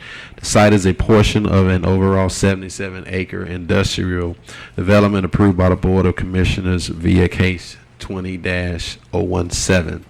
This portion of the property has approximately 1,154 linear feet of frontage along Corporation Drive, with the Interstate 95 bordering to the immediate north.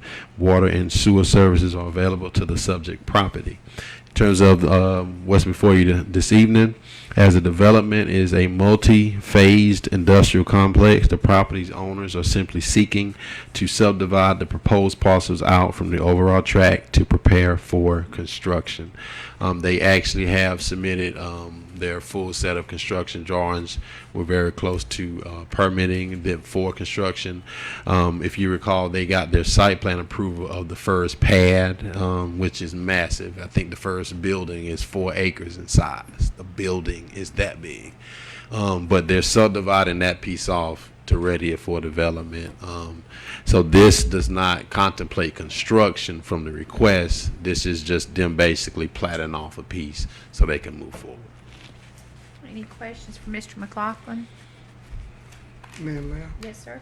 did you say so they can move on? Move forward. Basically, Okay, move what forward. they're saying is a lot of people don't feel comfortable moving forward with the development of one piece with the other 60 some odd acres left because something may happen in the future. So sometimes you will see them carve off the piece that they're actually moving forward with construction with, and then they'll come back and finish construction in a later phase. We don't know what the timetable of the future phases are, but this request for this subdivision is in line with the with the site plan approval that was approved by the board previously.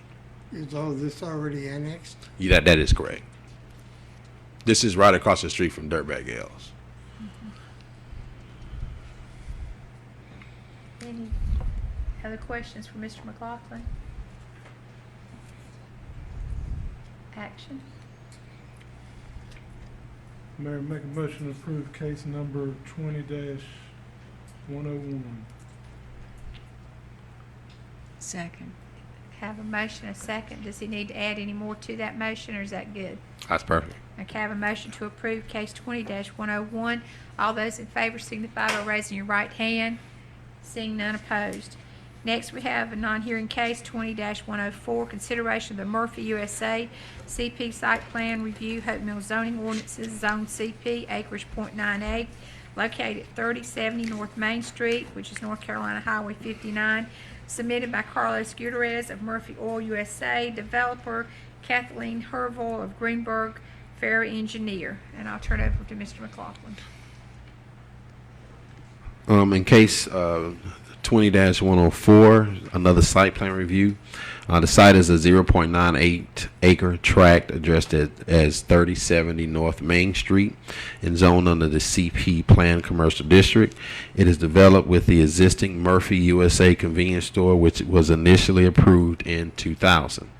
The property has approximately 86 feet of frontage along North Main Street, with access provided off of 2 existing internal drives for the overall Walmart property.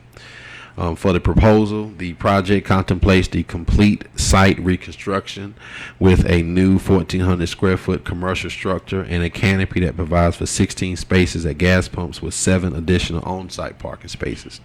The 2 existing vehicular access points will be maintained with a loading zone located in the rear southwest corner with refuse in the rear southeastern corner. Landscape requirements call for 4 ornamental trees and 60 shrubs with sidewalks required along North Main Street.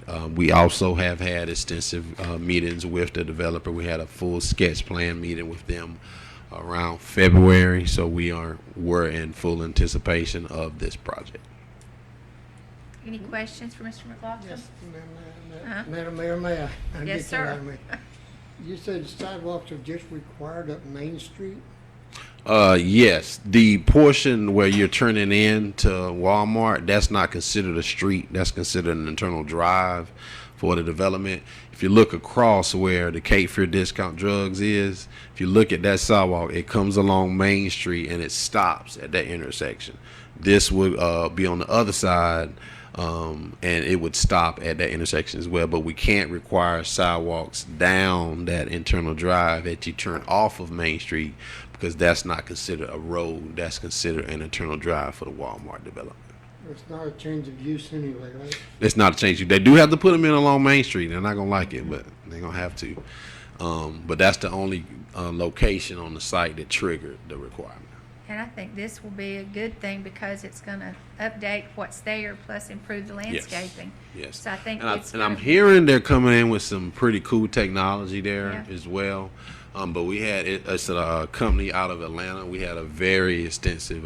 We actually had 2 meetings, one in person and one with Zoom, with all the departments. So we were anticipating the It's gonna be an project. improvement, I think, That's for, correct. for us, and making it look better. Any other questions for Mr. McLaughlin? Mayor Warner, Yes, ma'am. I'd like to make a motion to approve case 20-104. Have a motion to approve case 20-104. Do I have a second? Second. Have a motion and a second. All those in favor signify by raising your right hand. Seeing none opposed. Thank you. Thanks. Discussion and consideration of public access to the Board of Commissioners meetings during the pandemic. And I know that Ms. Adams has put some information for you behind tab 9.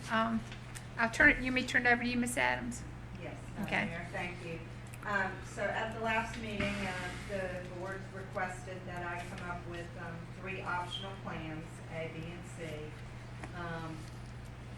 They are behind your tab 9. And it's completely up to the board what the pleasure is. We're comfortable, staff is comfortable with any of these plans. I'd just like to make one comment because I think it's important right now, and that is that in our zip code 28348, which is it naturally includes 36,000 people, so it's not just right here. But we have had 2 recent deaths because of the COVID virus, and we do know that there's been about 391 cases in our district. We're not considered a hot zone or anything, so my concern is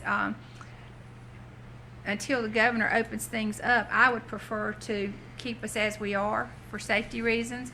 And the other thing is, I just got, before I got here, breaking news that Carolina, who opened up for classes today, have now gone virtual because they had clusters of it in different areas in the dorm. So just out of a maybe caution, I would prefer personally to stay the way we are, but I'll open it up for discussion. So I guess I would Commissioner agree Legg. with the mayor that I don't think we can be too safe about this disease that we have. And I think every precaution that we can take is to our own benefit. You have any thoughts, Mr. Marley? No, Okay. I'm just listening. Mayor Pro Tem? I agree with the same thing that Commissioner Legg and Mayor Warner said, and when we had the discussion about the town events, I have the same same issues. Mr. Edwards? Mayor Warner, I agree with the other commissioners. Either go with Plan A or stay like we are, or go to Zoom. Christian Bellflowers? Thank you, Mayor.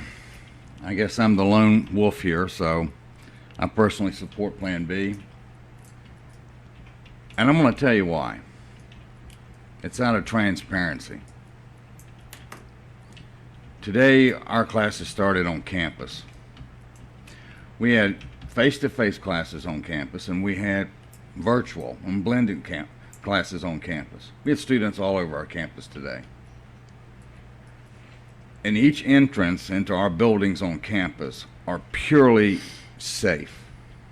Students will not even enter a building unless their temperature is checked. And I mean by a machine. And then they're given an armband.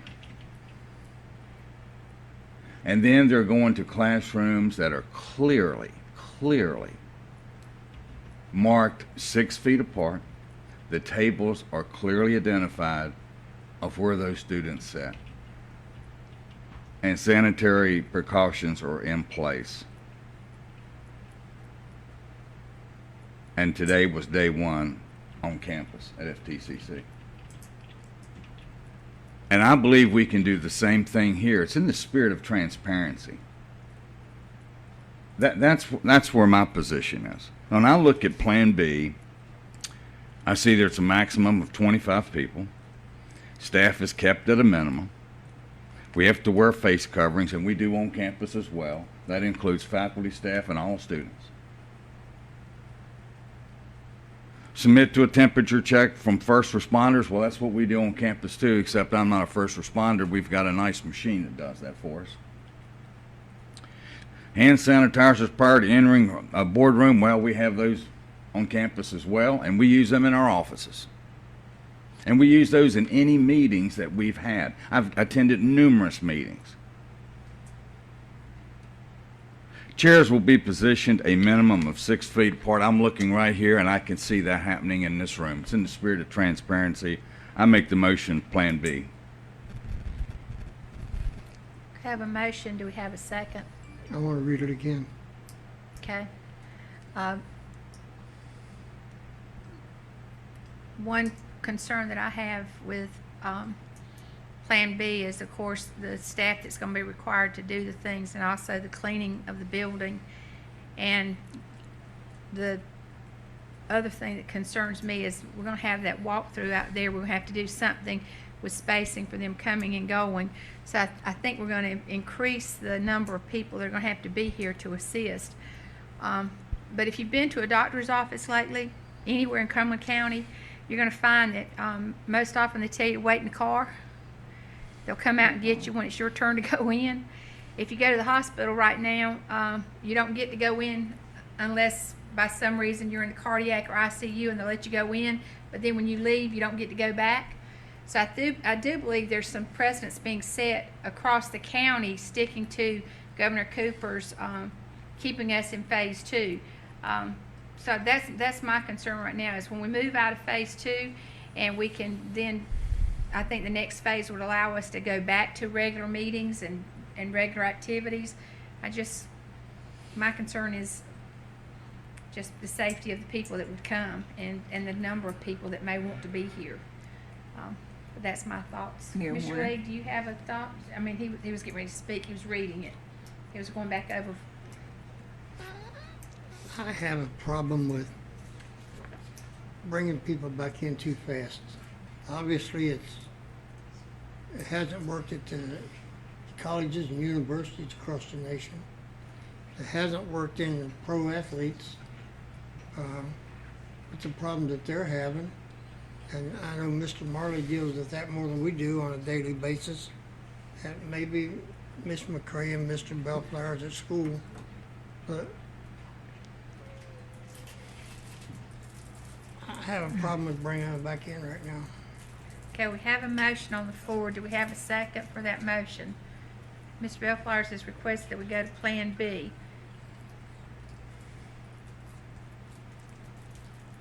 So the motion dies for lack of second. Do we have another motion as far as which plan you would like to maintain? Madam Mayor, I make a motion to maintain Plan A. Okay, we have a motion to maintain Plan A. Do we have a second? Second. Have a motion and a second. Any further discussion? Madam Mayor, Yes. I'd like to say that everybody that I know that has had COVID, they didn't have a temperature. So that's a false sense of security. As a matter of fact, most of them had it towards the end. Some of them had it towards the end. Some of them never had it. So that's a false sense of security to me with the temperature check. I think the universities, as you can see, ECU, Chapel Hill are now telling their students to return back home. I think we're moving too fast. And I think you're going to see a lot of the other universities and schools probably transition and do the same thing as well. Mayor Warner, Yes, ma'am. I would like to make an observation that we made comments about people coming in wearing face masks and all this, but if you're watching the video and looking at our board, the commissioners, we're not wearing face masks, so we can't expect other people to come in wearing them.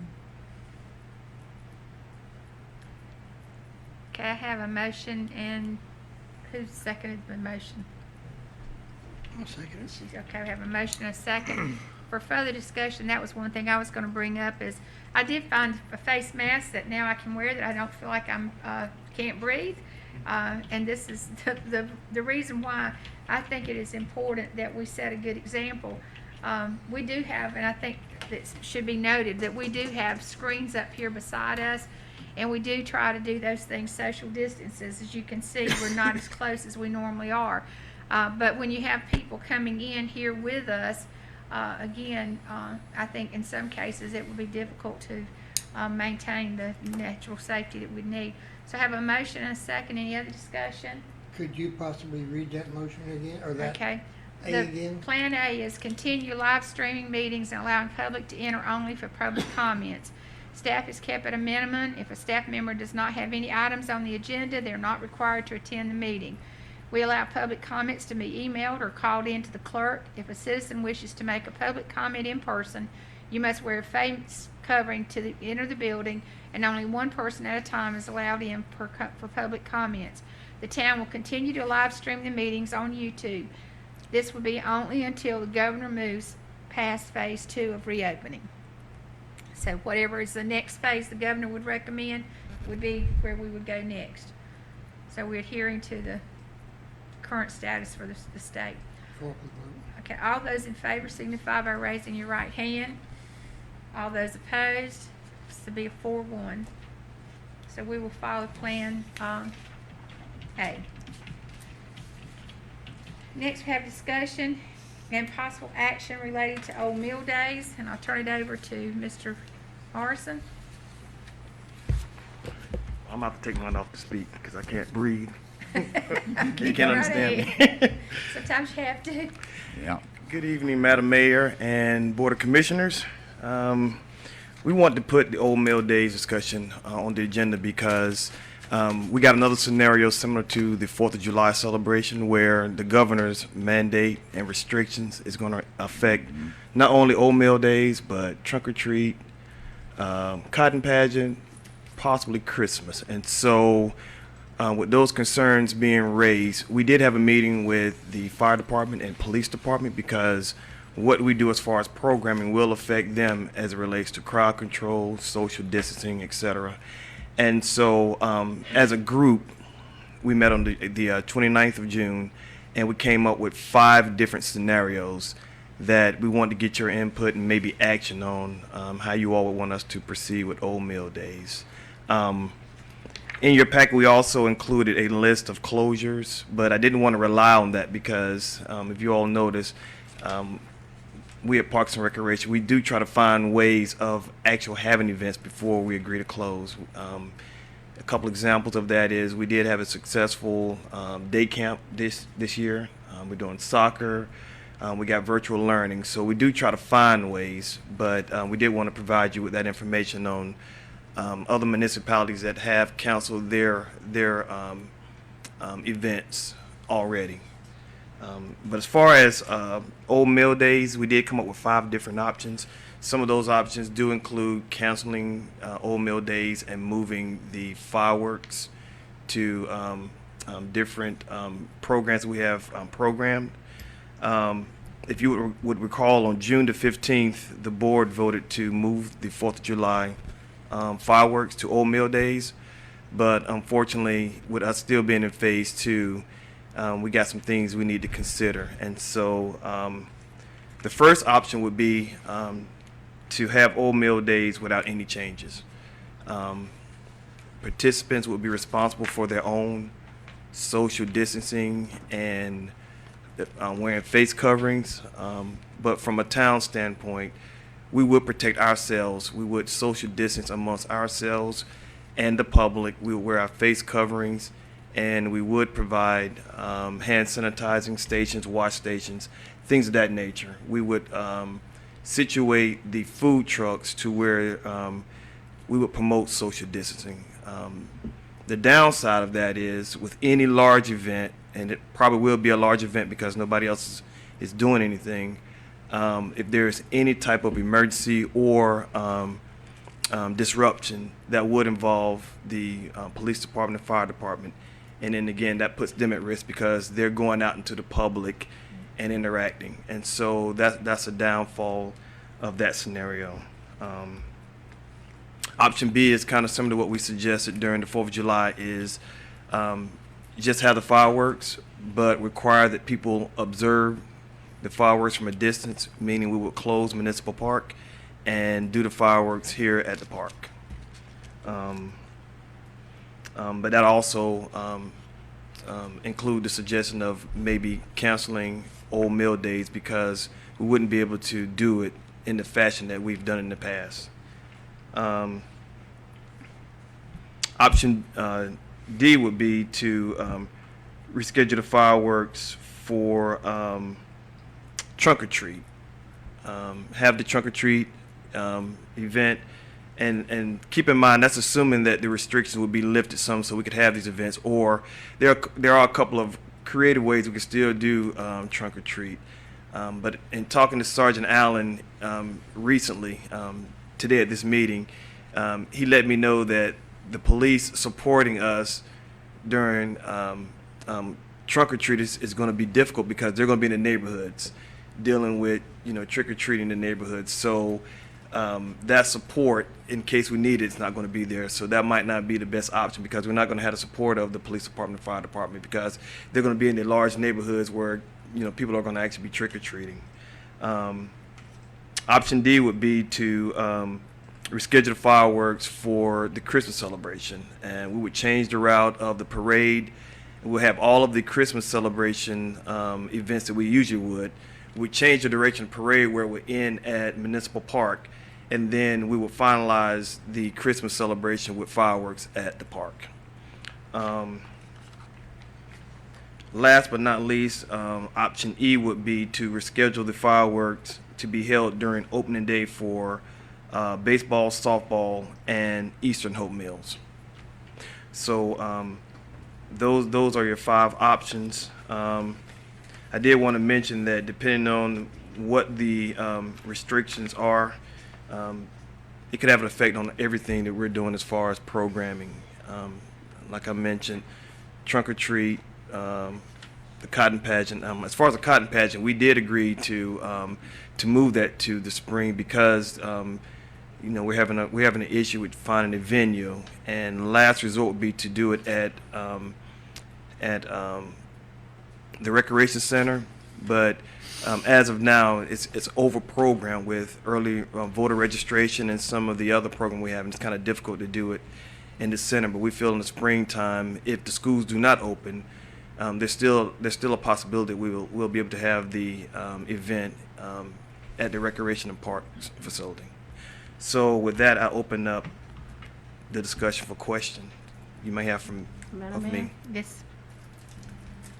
As I stated earlier, I am not in favor of having anything that encourages people to gather, being a mass gathering until the end of the year. For the food drive Saturday, we did have a drive-through, but even with trunk or treat or some of those other events, as a matter of fact, every event that I volunteered at this weekend, it was drive-through only. People were not allowed to get out of their cars. I think that people are trying to do things traditionally in the middle of a global pandemic, and you just can't do things traditionally anymore. I think people also need to be reminded that we haven't hit the second phase of this thing yet, and we're not in flu season yet. So we're still in the first wave of COVID. We're not in the second wave yet, and we're not in the middle of flu season. So I am just going to go on the record for saying I am not in favor of any gatherings where anybody would have to get out of their cars until the rest of the year. And I was even talking to Pat Mathis about the program that we were doing, the Fayetteville Cumberland Commission. I don't feel comfortable doing it right now. I don't want to be responsible for having a number of people in a room where you don't have to be right now. So that's just where I stand. That's where I stand. I don't speak for the board, but that's just where I stand. Mayor Warner, Yes, ma'am. if we did decide to do it, then too, it depends on phases and what the COVID is doing. But I'd rather wait until Christmas, and we'll have all kinds of festivities going on anyway, and all the children and the lighting of the trees and everything. I think that'd be a good time to have fireworks or celebrations, and it would give it's more towards the end of the year, and our chances of getting together would be more likely then than it is right now.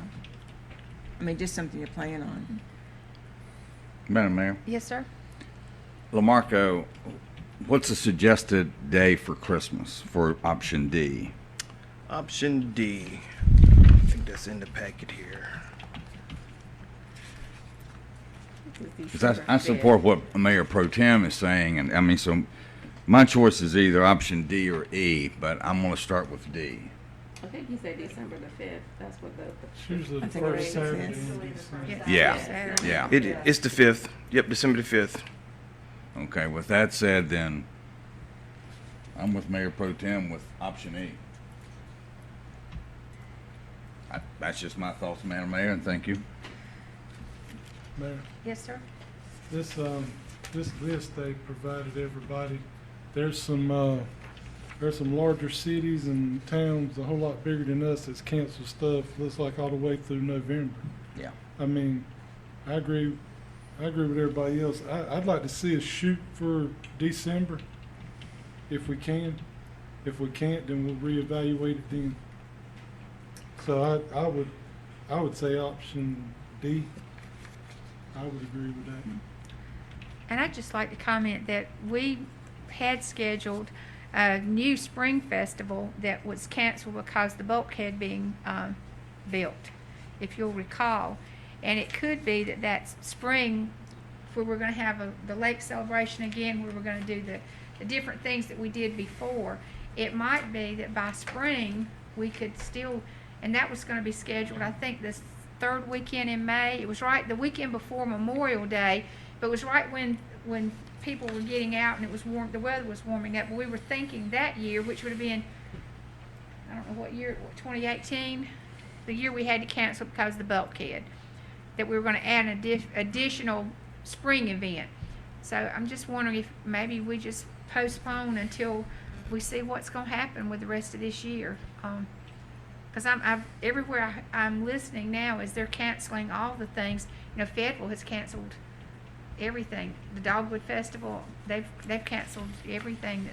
Holiday Fair. Canceled the holiday fair. I Yeah, was when the about to say holiday that's fair what- was canceled, that was a biggie because that's something that, you know, they could have worked out social distancing, but it's canceled too. So I'm inclined to agree that we probably just need to, as sad as I think it will be, because we're missing out on so many family-related events, but I wouldn't want to be the reason for somebody to get sick. May I please? Yes, sir. I'm kind of in favor of canceling the whole thing altogether until we get everything back as close to as normal as we can get it. Drew, have we paid for the fireworks yet? Do we have to pay them after they set them off, or? We haven't. Once we sign the contract and get ready to, set the date to have it, but we haven't done that yet. Let me ask the Kind of board. reserve it for when we want to have it, so we have them available, but until we pay them and sign the contract. Okay, let me ask the board this, if I may. Okay. If we had to pay for these fireworks, we know they're a few $1,000s. Is it worth one person's life to lose at a COVID-19 event? I don't think so. So I might have trouble convincing the general public and the residents to write that off, but I wouldn't have a problem writing it off. But I agree too that if we were gonna move it all the way to Christmas, we may not be out of this phase by the governor yet. And if so, we move it that far, we might as well save it for New Year's. Fireworks New Year's. We can't have it at the lake anyway to celebrate anything down there, because the fire department won't let us have it down there, so. Has there been a motion yet? No. I would make a motion, we cancel this fireworks demonstration indefinitely until Marco gets work back in his schedule. I know you worked hard to do this, No, that's fine. but Are you going to add to that to cancel all events? That was my next question.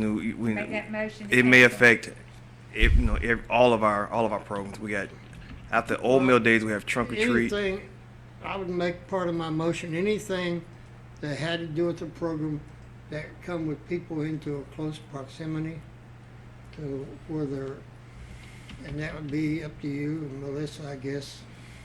Of people being so close that they take a chance on maybe catching the virus. Madam Mayor, you also have Veterans Day in November. I'm just gonna share that out. Well, I think Because we when you just- say you're gonna close all, Commissioner Lake, when you say you're gonna close all events, that will include that. That's Does fine. Parks and Recreation run that event? That's run by the veterans. Not the veterans? It's run by not It's us. the same We veterans. assist with it, but it's run by the Veterans Association. Well, that, I wouldn't want to include the veterans in that because most of those are adult people are smart enough to know when to wear the mask and when not to wear the mask and how to social distance. Ms. Adams, you see a problem with that if we allow the veterans to continue? You could exclude the Veterans Day in your motion, and then the Veterans Affairs Mhm. Can make the decide decision. They can make later on. make their They recommendation. can make a recommendation Yeah. whether they want to proceed or not. Let's do it that way. That way we're not leaving anything out. It's covered in one blanket. I'm making motion we cancel all the parks and recreation activities until further notice, and then if the veterans wants to come back, they can. Any problem with that, Mr. Bellflowers? As long as it's excluding. I just Exclude excluded. Ex- it. yeah, Yeah. excluding Yeah. Veterans Day events. I They just can excluded order. that. Say any town spot. And may I ask if there is a way to do a drive-through trunk or treat? Would you all be, is there some, because we haven't really talked about it, but I think that there's an idea that there's possibly, a way to do a drive-through trunk or treat, maybe? Well, Prepackaged. listen, the maybe. one I saw at Southview Saturday on the food, That's what we're thinking, something similar to something that. fantastic. That's the place to have it, right there. Would your motion include something, if that were an option, we'd be allowed to do that? Well, I don't think that's on our property. We have to include that in If there? it's town-sponsored event, Yeah. I think, The trunk or treat's I think you'd have to prepackage stuff. I don't think we could do it like we normally do. That's what we're thinking. I think it'd have to be done in such a way that, and then you'd have to make sure that people passing it out, It'd be Yeah, staff it's and what- the yeah, gloves. have to be. It'd be the same situation where we're protecting ourselves. We would do old mill days, have 'cause gloves, the we'd have face people coming coverings. in the cars probably aren't gonna be, Dressed up. well, what I'm saying is they probably aren't gonna come with masks and gloves and things that you'd expect by them having to have personal contact. They're gonna be Right. having costumes on, the kids will. So I think if we did it, it would have to do it so that it was, what we were giving them was not, Right. Now, you know. I just want the option. I think, if yeah, we I were think it's a able good to idea work for that out, option. Would that be acceptable? Yeah. I would Ma- think so. I would think so. Yeah, as I said, I'm not opposed to anything drive-through. I went to several events this weekend where they Yeah. were drive-through and they seemed to work out just great. But my child won't be trunk or treating, and I won't be opening my door, but I will leave it to I the would public admit if the they want to veterans- participate in the I would drive-through. admit the veterans and the drive-through trunk or treat If possible. from that list If if possible, possible. if possible. That would be up to you and the staffs. Thank you. Is that all right, Mr. Marco? That's fine. Thank you, sir. Have a second of that motion, maybe? I have a motion and a second. Any other discussion? So as it stands now, we're postponing or canceling all events with the exception of the potential for drive-through at trunk or treat and allowing the Veterans Committee to make the decision on their event. Mayor Warner? Yes. Will that also include any gatherings that Parks and Rec are working on? Any what, ma'am? Events like sports and all that? Well, now, I think the soccer, we've worked through that. Yeah, we've- Soccer. It's gonna be held this far. This is concerning special events. Special events, So this is just special events? just special. Not anything to do with the regular recreation programs, just the special events. And we've taken a precaution for soccer. I mean, the kids are at that age where they're less susceptible and the parents can't be on the fields at all. So we've actually worked out the social distancing thing to do soccer here in Oak Mills. So. Okay. Okay, so I have a motion and a second. All those in favor signify by raising your right hand. Seeing none opposed. Thank you very much. Thank you. Thank you. Mr. Morrison. I'll stay close for H. Thank you, Marco. All right, I put on our agenda update on Tier 1 special meeting.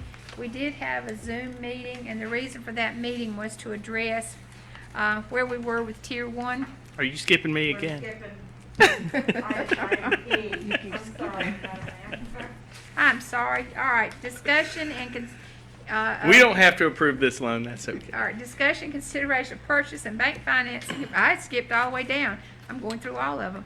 Consideration of purchase and bank financing approved for the new vehicles the Town Board of Commissioners previously approved in the fiscal year 2021 budget to purchase and finance 8 new town vehicles not to exceed $323,000. I'll turn it over to Mr. Holland. Okay, in the budget this year, it was approved that we would do a installment financing for 8 new town vehicles, not to exceed $323,000. We sent out bank RFPs a couple of weeks ago, well, around August 1st, I believe, and we sent out 6 and received 2. We received bids back from BB&T, which is now Truist, and PNC, and BB&T had the best interest rates for us. We asked for 3, 4, and 5 year terms on the $323,000. BB&T came in with a 5-year term, a rate of 1.68%, which I think is excellent. That's one of the reasons we did decide with this year's budget to do some installment financing, because interest rates are so low right now. It just made a lot of sense to do that. So we're recommending that we go with, and just to let you know, the PNC rate for 5 years was 2.39%, which is also an excellent rate, but 1.68 definitely beats that out. And why we're going with the 5-year term instead of the 3 or the 4, we've talked about this before in our debt scenario. Once we get the new public safety debt, the $16.5 million we talked about earlier, the first 2 years that we have those debt payments due, we're not going to be maxed out in our debt payments or what we can handle, but we're going to be at a debt rate a lot higher than we are right now. So if we were to do the 3-year term, the annual payment would be $110,000 each year for those 3 years. The third year of the 110 would be the same year as the first payment for the public safety building loan. If we went with the 4-year term, the annual payment would be $84,000. And then that would be an extra $84,000 the budget years that we had the first payment for the public safety building and the second year payment for the public safety building, which are the 2 that I'm watching to make sure we have enough budgeted funds to cover those 2 years. If we do the 5-year loan, it's only $67,000 for each of the 5 years is the annual payment. So that's the least impact on the 2 years that we have to do the first 2 payments for the public safety loan. So in that sense, I'm recommending the 5-year term loan with BB&T, now Truist, and I just need y'all to approve it. We also have a reimbursement resolution because some of the vehicles we had to go ahead and purchase. So the reimbursement resolution allows us to go ahead and reimburse us back for things that we have already purchased before we even have the loan. Okay, any questions for Mr. Holland? Everyone understand what we're doing? Then may I make a motion that we approve the bank financing for the 2021 budget for $323,000. Okay, that would actually be resolution 2020-18. Do we need to include that in the motion? Yes. Okay. That and 19, isn't it? Yes. Okay, so the motion is that we approve resolution 2020-19, which is the financing for new vehicles of $323,000. I have a motion. I have a second. Second. I have a motion and a second. Any other discussion? All those in favor signify by raising your right hand. Seeing none opposed. All right. All right, thank you. Thank you. Sorry I butted in. Skipped over you. I'm doing well tonight. All right, the next thing on the agenda is an update on Tier 1 special meeting. At your seats, you should have a handout that looks like sharpening our focus. And the reason why I requested this to be a handout instead of my going through everything or making a formal presentation. When we met, we did this by Zoom. Ms. Starling and I attended the Zoom meeting, and the reason for doing it by Zoom is we had not had a meeting. There's 60 members to our committee, and because of that, we did not have a meeting since January. And so they decided to have this meeting based on the fact of what's going on. Mayor Colvin wanted us to look to the fact that some of the issues that are currently happening especially in Fayetteville, but in Coleman County also, to start addressing where we're going with some resolutions and some things we've come up with our Tier 1 committee. So if you look on the page, first if you want to see who the conversation partners are, you'll see the list of people that are there. And there's more than these 24, but these are the 24 that make up the actual committee we've added to our committee over time, and those same people might not come every meeting, but we have emailing lists of up to 60 right now. The reason I wanted you also to look at the conversation that yielded many good ideas is that you can look at some of the grouping of countywide projects, and the reason why it was important for us to meet as a group so that they would know what was going on in Hope Mills, or we would know what was happening in Spring Lake or Fayetteville, and also projects that we could combine and get the best deal for if we were going to try to look at grant money. So that was one of our goals, but also trying to address the reasons that we are Tier 1. The primary reason we're Tier 1 is because of the vulnerable people that we have, the vulnerable population that we have, and also the fact that we do have some poverty zones, and those poverty zones are naturally the ones that we need to address, and how can we pull them up, and how can we get ourselves out of the Tier 1 category. If you look over, and I'm just going to skip through the pages because I know that you can look at this on your own time, or when you look to the page that has transformational initiatives, some ways that we can do some things as far as moving forward in our communities. One of the things that they're looking at, Fayetteville especially, is doing some things such as they're doing startup grants. They're doing some things to help small businesses, and of course they've got the money and the wherewithal to do some of those things that we really don't have to do, and we don't have the wherewithal to do. They also looked at what we could do for affordable and accessible quality child care, and that is something right now in Hope Mills that we see that we do need more and better child care, because every child care center that we have is basically pretty tapped. You can look around and see, and it goes from the small ones to the larger ones that have been developed close by. And then the other thing they wanted us to start taking a look at is how can we take advantage of the businesses within our community that we could actually hire local people to do things that we have within our community. And so that we could start looking at how could we, those minority businesses or minority workers, construction workers, or how could we go out and seek people that we could make sure that they could flourish because they had jobs and things available. The other thing that wanted us to start looking at was to start looking at coming up with partnerships, coming up with ways of improving things in our community.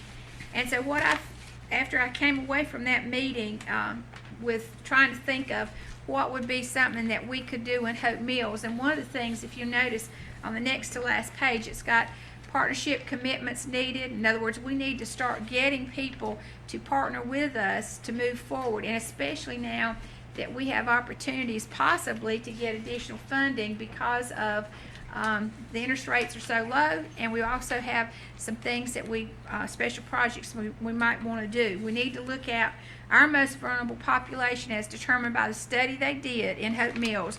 Our most vulnerable population is our children. The next is our senior citizens and our veterans. And our veterans fall into that senior citizens category. And then our children, they're not just thinking of the child care piece for our young children, but our vulnerable ages that get into trouble, which would be those teen years that right now, especially in the circumstances that we're in, we need avenues for them to be, I don't want to say entertained, but we need to have places that they can be. And right now, you think about it, the library's not open, the theater's not open, Surge is not open. What are the youth going to do? So we need to start thinking about those kinds of things. And we also need to start looking at getting those partner commitments, and then looking at how can we come up with funding sources. And that's why I'm hoping that the people that are within our partnerships can help us look for those sources. I came up with a committee that I would like to appoint And as far as a name for this committee, I just want it to be a partnership for our most vulnerable. And that partnership for the most vulnerable would be that group I listed, our children, our senior citizens, and our veterans. And the three key parts of this, I think, are who do we put on a committee like this? And so I was thinking, who could I bring into this that would help? So first of all, I believe I need to ask Melissa Adams to be a part of it. Ask LaMarco Morrison to be a part of it, because some of the things that we're already doing help with not necessarily child care, but avenues for our children in Hope Mills. I would like to add to that Glenn Adams, the county commissioner, because I do believe that we need to start looking at how and why they might want to help us with certain projects. Thinking about possibly Vernon Aldridge with Cumberland County Schools. I need to have to ask him. Commissioner Adams did say he would be more than happy to serve on the committee. Someone from the Veterans Hospital on Rayford Road, because that is a population that a lot of people from Hope Mills now are going there. I did get a name, but I was unable to reach that lady that's out there that actually works with the community. So I'm thinking somebody from the Veterans Hospital, somebody from our Veterans Committee. Rick Haupt with the YMCA. They provide child care currently, and they do have programs that they're doing even during this time. Mayor Pro Tem, Dr. McCray, and the reason for that is she does serve in other roles within Cumberland County, but she's also very involved with Parks and Rec as a liaison there. But that would give us a committee of possibly 1, 2, 3, 4, 5, 6, 7, maybe 8, and as needed. Now, the senior citizen representative, because I believe I'm going to be the Tar Heel delegate. I haven't been appointed yet, but I will be more than happy to serve as representative of the senior citizens, or in my stead, our representative from Mid Carolina Council, Commissioner Edwards. So we'll have someone that can represent the senior citizens also, with having in touch with what's going on with Mid Carolina, if Ms. Edwards would agree to help with that. Yes, ma'am. Okay.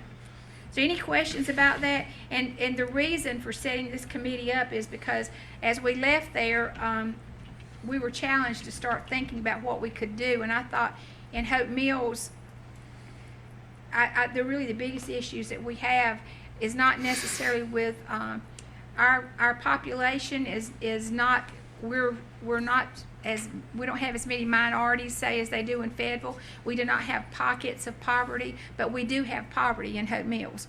If you look around, you will be able to find, in this day and time, what's happening is we've also got people that can't afford child care, can't afford things because of this not being able to work. So I bring that to your attention, and also the fact that they did ask us to share this document with you and the data. And Ms. Starling, did they say when they'd have the data that you could actually go look at the numbers? Because I know they were doing maps and stuff, but they didn't give us the. This is any of that. yeah, because they're going to have a site eventually that you can go to look at the representative data across the county. But this particular meeting was to start coming up with something, because we've had such a long period of time we haven't been able to meet. But that would be our committee if the board would approve it, and then if everybody would be willing to serve. Yes. I'll make a motion to support that committee. Okay, thank you. Second? Second, Mayor Pro Tem Jeff. Oh, and I guess I need to follow up with Town Manager Melissa Adams and LaMarco Morrison. Could there be also a component of this to help with transportation, help us get some type of partnership or funding for transportation? Because the veterans, the children, and the elderly too, again, are part of that group that does lack transportation. And I was looking at a Fayetteville City Council meeting. They had a meeting last Monday, and it was one of our citizens, Hope Mill citizens, that said she wished she lived in Fayetteville because she lives behind Millstone, because she does not have transportation. And she went on to discuss that she wished she could have some of the resources that Fayetteville had, because she was having a hard time getting transportation out here. So I would really, I do agree to serve, and that would be an avenue that you could probably, we could tap your resources for that too. As far as a representative from the Veterans Committee, I would say Grilly Mitchell might be a good Yeah. person Greeley Mitchell. to reach out to. Yeah, I think Greeley would be a good choice from the veterans. What are your thoughts? Greeley Mitchell, yeah. And he's pretty active in other programs He's too. very active in the Well, community. and that would tie other in, that would aspects. also tie in the alms house and the homeless population too. So that would be another avenue there. That's another population that we do have that might be considered vulnerable too.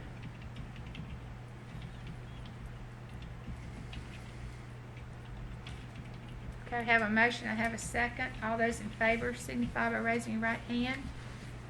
Seeing none opposed, thank you very much. Take like a quick 5-minute recess. Yes, sir. We were going to take a 5-minute recess. We'll be right back.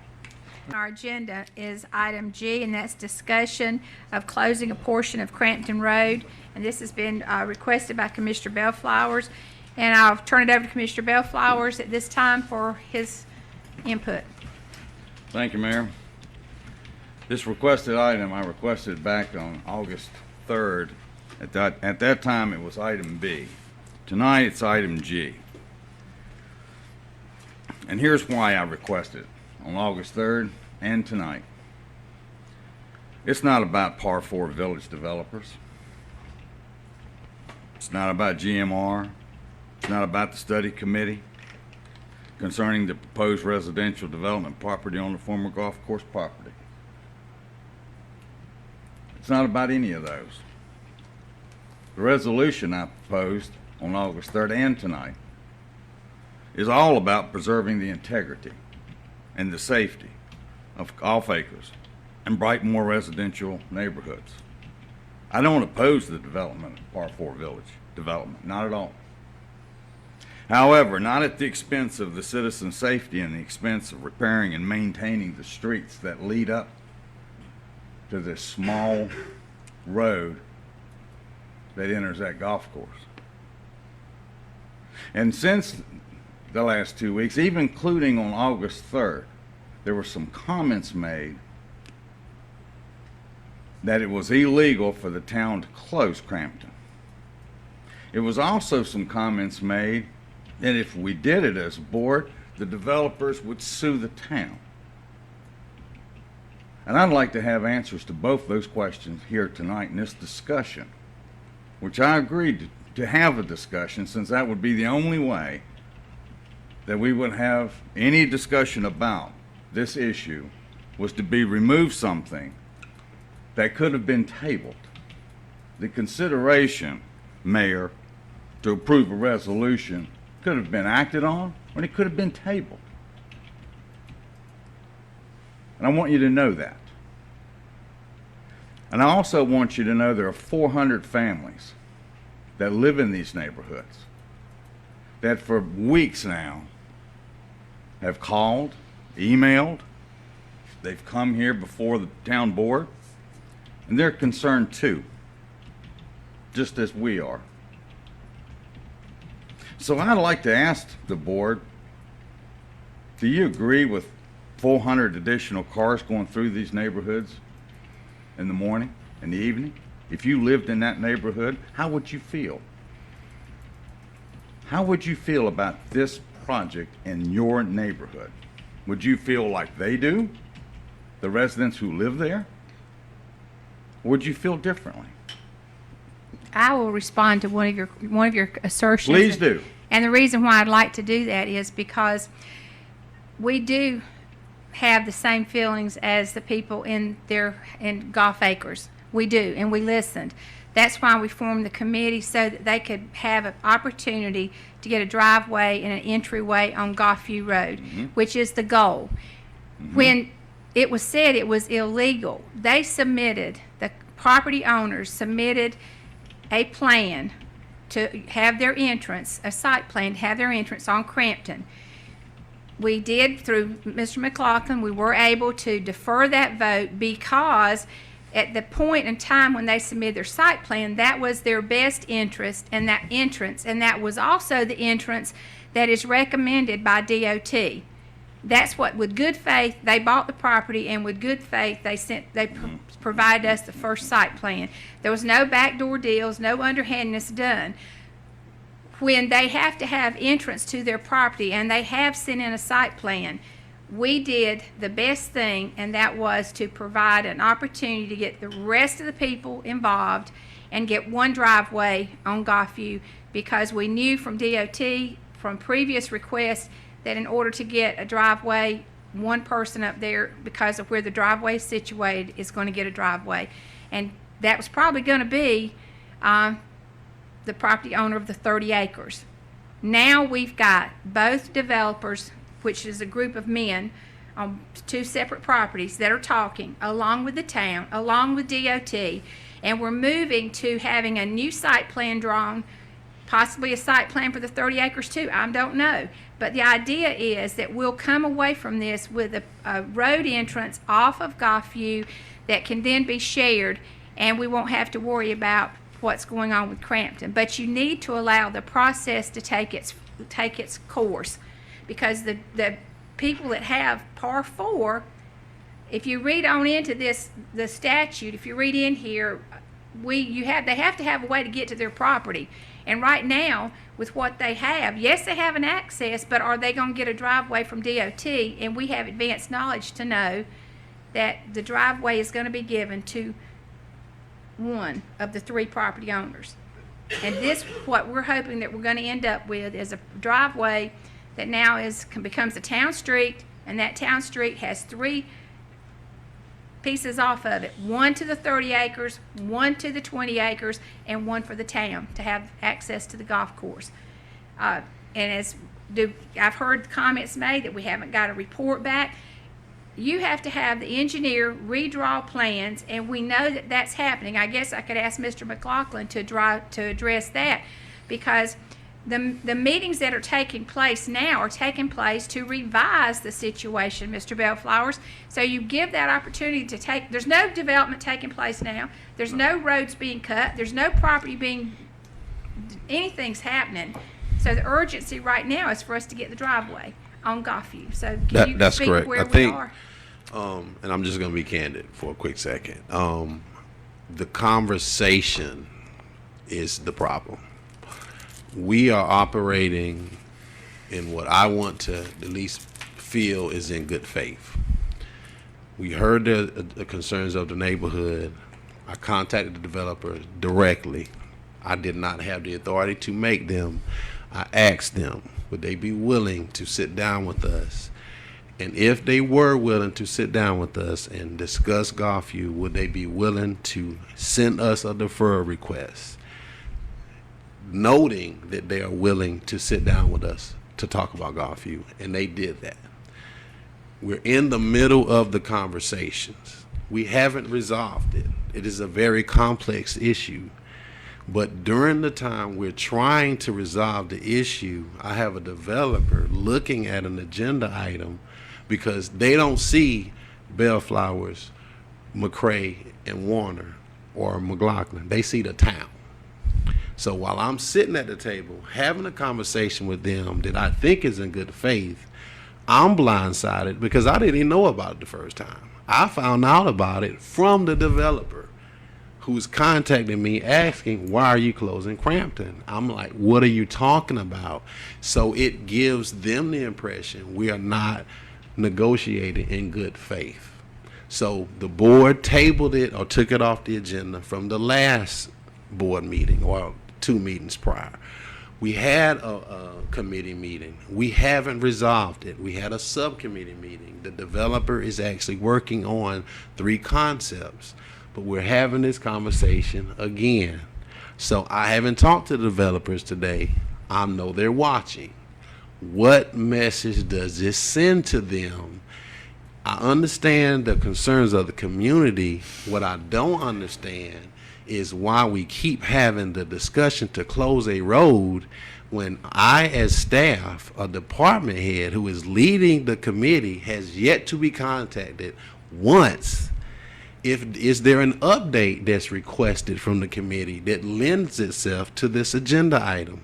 Nobody has contacted me to see where we are. So I don't understand what's going on. I do know what I'm trying to work with the developers. I do know that there are 3 property owners. There's a lot of layers to it, and I do have confidence that we are getting close to working something out. What I don't understand is why the decision to close Crampton can't come from me after we have stricken a deal. If we get this deal off of Golfview, I'll be the first one to come ask for Crampton to be closed. Let us get there first, because it is almost impossible to get a developer who does not have to go off Golfview. Now, whether we have the authority to close Crampton or not, that's a legal opinion. We do not have the authority to make him go to Golfview. But how many times do we do this where he says, you know what, I'm done, let's go to court? I don't want to take that approach because that doesn't serve the community. We are doing exactly what the community, at least what I thought I heard, the community wants us to do. This discussion we're having with the developer, Crampton is not coming up on the agenda in these discussions at all. We're trying to work out an amicable solution for all 3 of us off of Golfview. The only time Crampton is discussed is with this agenda item. We aren't talking about Crampton. But if we keep pushing, I'm nervous that they're going to get upset, and now we have a war, and it's a legal battle. Now, if we go to court and we lose, you're forced to give him Crampton. Here's where Nobody I'm wins confused. then. I'm confused, Mayor. I really am. I am too. I'm confused because in the proposed contract 2 weeks ago, Crampton was not mentioned in that proposed contract from 4D. Not once. Nowhere. That's because they're trying to do Mayor. Golfview, sir. Point of order. That's what we're trying to do. Point of order. No, not mentioned once. Even tonight, you have stood here and said Crampton hasn't been mentioned once in any conversations. And if the goal is Golfview, and that's where everybody's going, then what is the problem with closing Crampton? Tell me. I will Tell tell me you what it is. specifically, would you, as a developer, agree to close off access before the approval of Golfview from DOT? I'm not talking, if I'm the developer and I'm not talking about Crampton, I would be looking at Golfview, I'd be looking at my We're all partnerships. looking at Golfview, but as That's a what you're planner, saying. there would be never be a time where I would suggest to a developer to abandon every option before he gets the approval he's seeking. So all I'm simply saying is, as he's trying to go to Golfview, let him get the Golfview approval. We don't have it yet. And then you close Crampton when it's not needed. So what if he doesn't agree, or what if there's not an agreement with Golfview? Then we're back to what we had before. I'm simply saying having this conversation now kills the ability to even have Golfview as an option. How does it kill it? Because we don't have the authority to make him go to Golfview. We're asking him to work with us. Yeah, if we're poking him the entire time, he has a legal right to come and sue us to go to Crampton. I don't know how Is it's that going to true, work Daniel? out. Is that true? Let's just put it on the table. Is that Yes, true? Please, let's put it on the table. I think we probably do have the legal right to close a road. Correct. But as, I think as Chancellor's saying, there's discussion to taking that route, and that route, by the way, takes a significant amount of time. We have to advertise it for 4 Mhm. weeks. We do. We have to have a public hearing. There's a notice period, there's objections, there's the opportunity for someone to appeal that decision to Superior Court. So it's not as easy as just saying, we're gonna decide tonight to close the road. It's a long, involved process. And I don't know what could happen in the interim while that process is ongoing, that may create legal issues. So I won't weigh in Mayor. hypotheticals, but as a Okay. general rule, certainly we have the authority to close the road. Mayor, Yes. I got a response and I got a couple comments. You asked how we would feel. I live this situation every day. Where I live at, I have an apartment complex right beside me that dumps out in front of my house morning, noon, night. I have people almost run into me, pulling into my driveway. Some mornings I can't even back out of my driveway. When my son was little, I couldn't let him play in the front yard because I had people drive through my front yard to cut off a sign. To cut off the stop sign where they wouldn't have to stop. I want to know how many people live over there off Crampton in those neighborhoods that use my neighborhood as a cut through to bypass Main Street to get into the backside of their neighborhood. How many of them going to stand up here and say that? And I hope that there's every citizen in this town's on that computer right now watching this meeting and heard what that man right there said. That was the most educated and well thought and planned answer that anybody could have gave this board as to the issue that's going on. The issue that's going on is somebody's going out there bandstanding and feeding these people a lot of bad information, because every phone call I've had has had bad information. And once I talked to them and explained to them a little bit, they've been, oh, well, you're trying to help us. Well, we're trying to help. We're trying to come up with a solution for them for what they want. But standing out here with signs, standing out here with these letters of what you tried to do tonight, and I'm gonna say what you tried to do tonight. You tried to strong arm this board Nope. into making a yes or no You're wrong, vote. sir. You're clearly wrong, and you're out of order. Well, you've been out Hit of it, order all hit it, night. Mayor. Hit So, it, because anyway, it's on. It's on. Anyway, You're out of order, sir. You're anyway, wrong. what you're doing I is haven't going to run recognized you, these Mr. people. Bellflowers, You Commissioner. don't have to.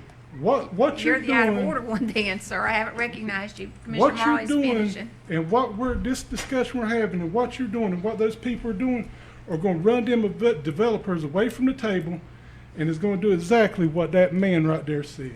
And that's all I got to say. Thank you. Well, thank you.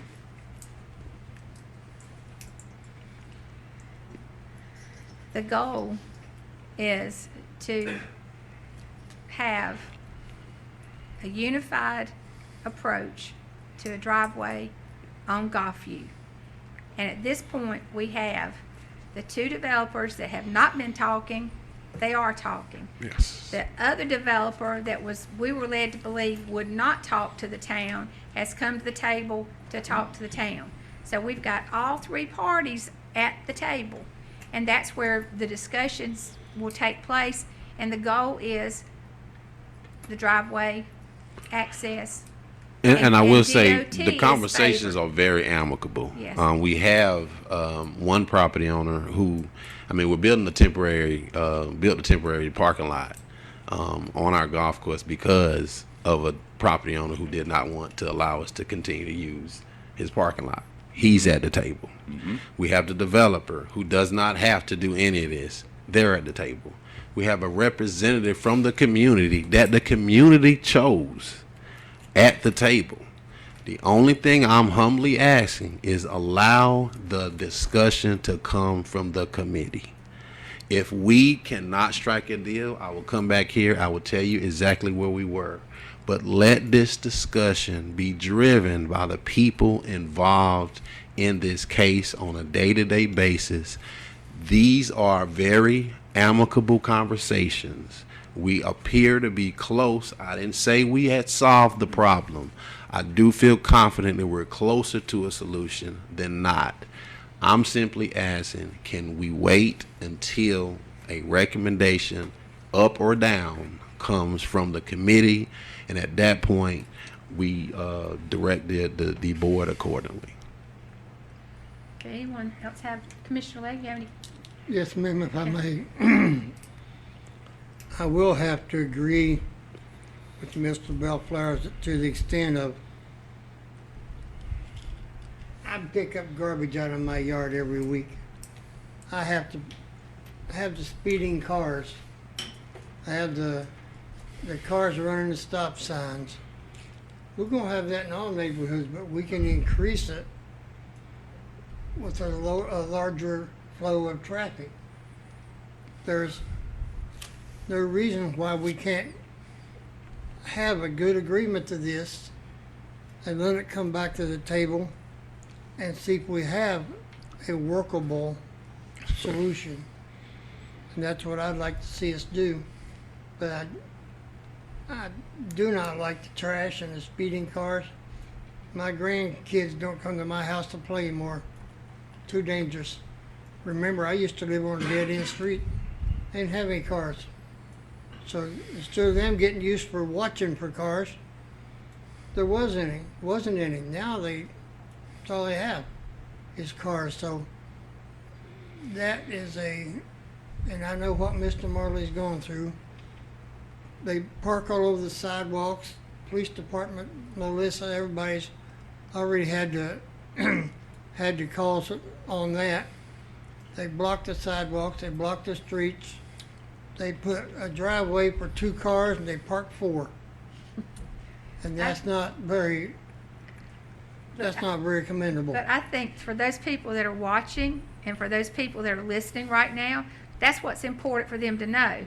This board listened to them because this board been there, done that.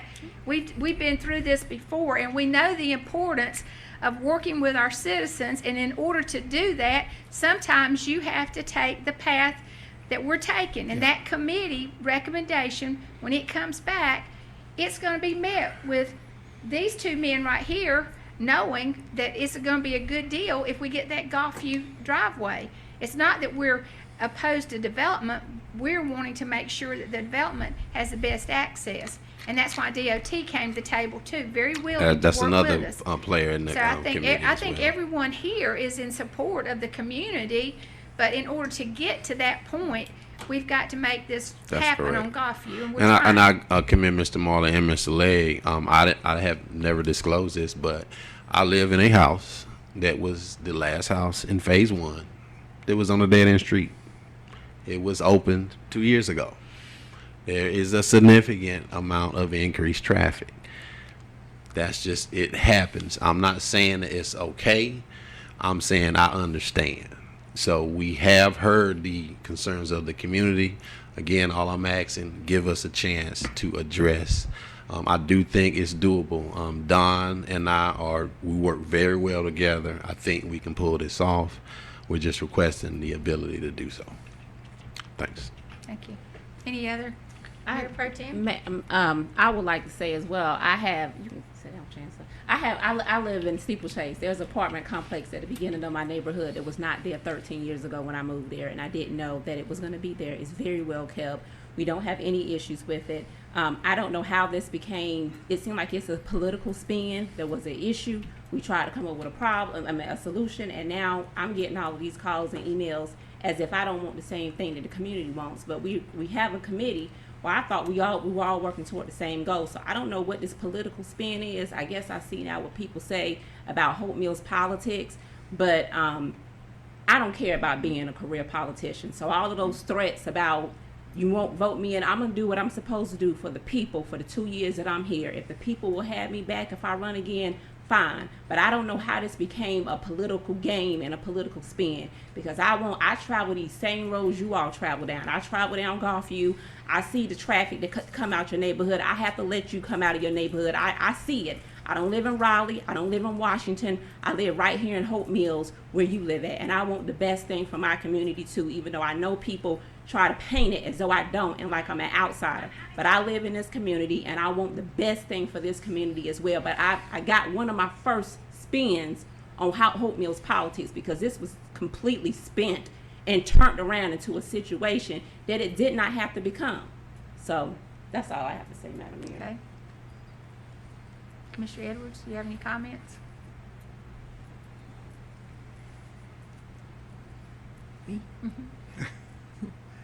Like I told the ones that I talked to this call, I sympathize with them. I know what they're going through, but I think that if they give us a chance and let this play out, that everybody's going to be happy.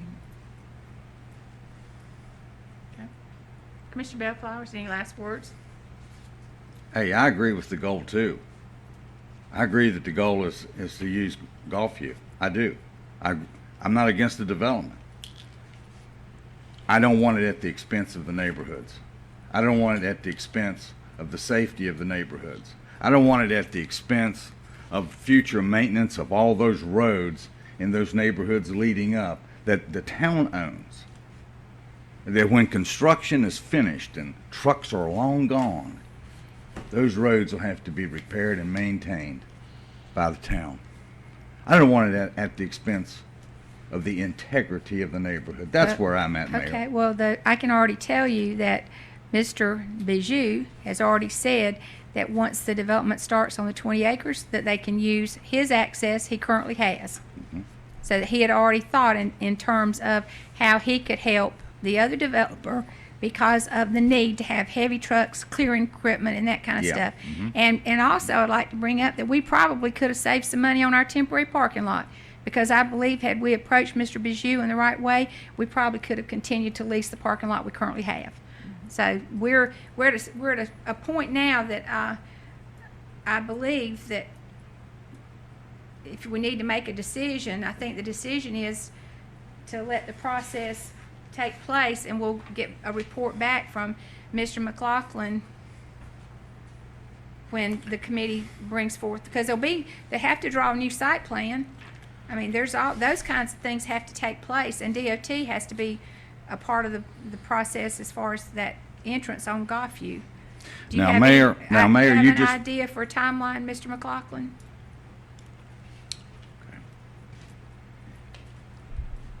We met a few weeks ago. The engineer said he needed about 2 weeks to come up with concepts. I emailed him Friday, so I'm waiting. I should be able to at least announce our next meeting pretty shortly, but we wanted to let him come up with some concepts first and then come back. He said he needed 2 weeks. That was right at about 2 weeks ago, so I'm anticipating some movement coming pretty shortly. Thanks. Thank you. Madam Mayor, Yes, sir? we agreed to a discussion. We didn't agree to any decision. You wouldn't agree to that. You said discussion only, Okay. and I amended it. All right. So that's where it is. So do we need any more discussion? Are we through with our discussion? Are we good? All right. The next item on the agenda is item H, and discussion and possible action on the lake swimming area remaining open until the end of September. So, So, Madam Mayor. Yes. Board of Commissioners, Parks and Rec Director Lamarco Morrison and myself have briefly discussed this, and I don't believe he has any issues at all. Staff would be. They want will hours. be able to keep. And it's something we've done in the past, so. Yeah. okay. We'll be able to keep staff. I think it's a great idea. It is. Just do what we've been going. It is. It is a good idea. So are we gonna, Do we want to keep it until the end of September, or the last day of September, October 1? What's your, when, what's your I thoughts? didn't look at a calendar, but I was thinking where does the end of September fall? September ends on a Wednesday. So could we carry it through to that I would Sunday? say maybe that Sunday. Sunday, October the 4th, Yeah. perhaps? I mean, Well, see, and that would be a good thing because we've canceled all the old meal days and stuff, and I don't think we've had issues at the lake. I haven't heard anybody say, other than once we got the kayaking stuff taken care of. Okay, so we need keep it a, open until Sunday, October 4th. okay, so I need a motion to, we're actually, we have an ordinance for the lake opening and So you're closing. amending the ordinance for this year, I think is probably what. So do I have, Make that into a motion that we keep it open until the 4th of October. okay, so we're amending the ordinance as far as the lake opening and closing so that we keep it open to October the 4th. Second. Have a motion and a second. All those in favor signify by raising your right hand. Everyone's in favor. Next, we have, manager's report. You have anything to add, my dear? Yes. Okay. Madam Mayor, Board of Commissioners, I do have two real brief items. One is, I believe Ms.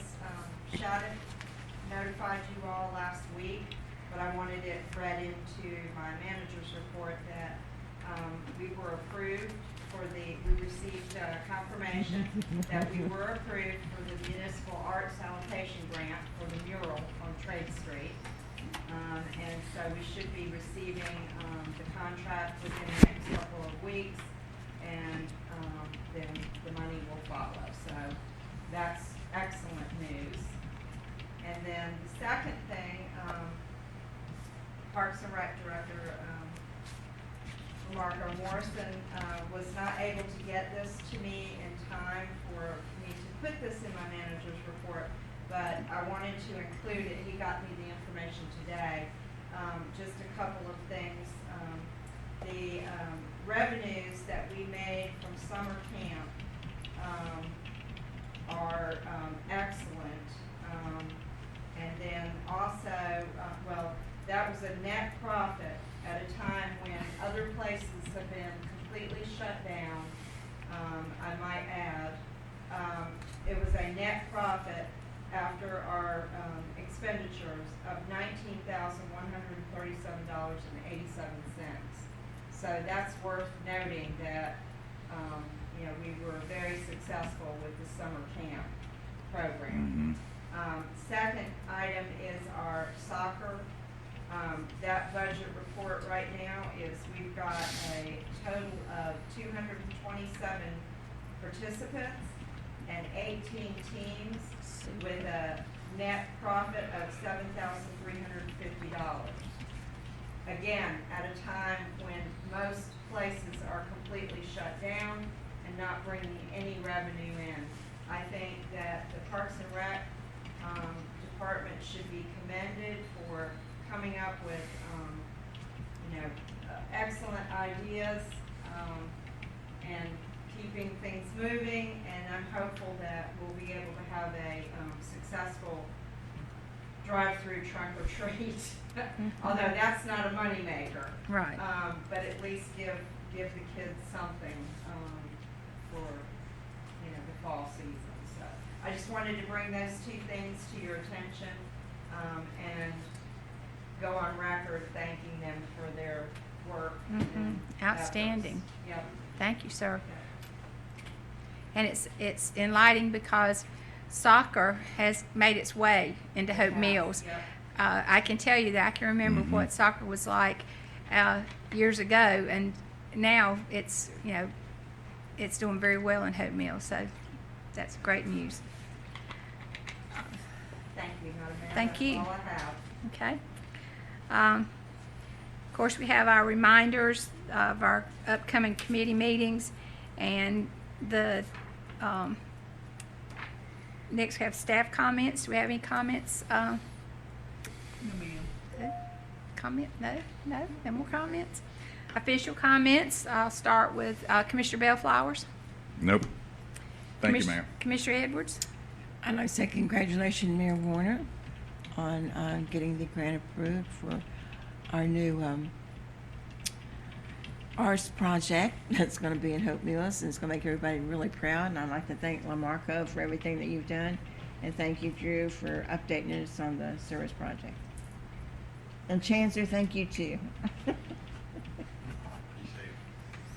Mayor Pro Tem.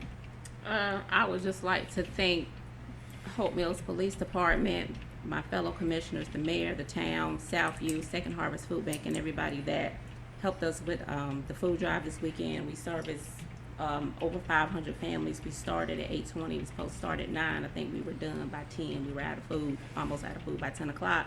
Especially Mr. McLaughlin, because he helped coordinate a lot of that. I also like to thank the Fort Bragg Deltas, who did clean up their highway in front of Camden Road this weekend. And thank you to Jane, our clerk, for putting up this information about the, I'm sure you all have received the email, but I have posted it on my email and Jane, on my Facebook, and Jane has posted some applications around town about this company that is called Rebuild NC Homeowner Recovery Program to help people that have had homes damaged due to Hurricane Matthew or Florence. And so there's information around Town Hall with that. I'm excited about the mural. And I would just encourage folks that they can still apply for the Hope Mills Prime Movers. I think it's until the 28th. Is it until the 28th? Yes, and I really would like to apologize for losing my cool a few minutes ago, but I'm not playing with that. I don't play political games at the expense of the people. I'm here to do the job of the people. So I apologize for losing my cool, but I meant what I said. Thank you. Okay. Commissioner Marley? I guess this goes along with what Mayor Pro Tem said. Saturday morning, I did notice several groups around. I know there was one on Cameron Road picking up trash, and I'd just like to say thank you to whoever that was for doing that. It was hot out there early morning, and they were walking all the way down Cameron Road, different groups. So thank you to them. I as well apologize to the rest of the board members, the mayor, if I was out of line earlier. No hard feelings, spirited conversation. I agree. Commissioner Legg? I hope I don't owe any apologies tonight. I try to be good. I'd like to thank to the staff for all the hard work you've done and under the conditions you've had to work in. I know it's been rough. And to all of you, staff members, police department, fire department, Drew, all you guys, fantastic job. I couldn't be prouder to be part of an organization than I am from this one. And Dan, that includes you. I spoke with Melissa last week. Can I address this to Don? About the top of the post? Oh, yes, sir.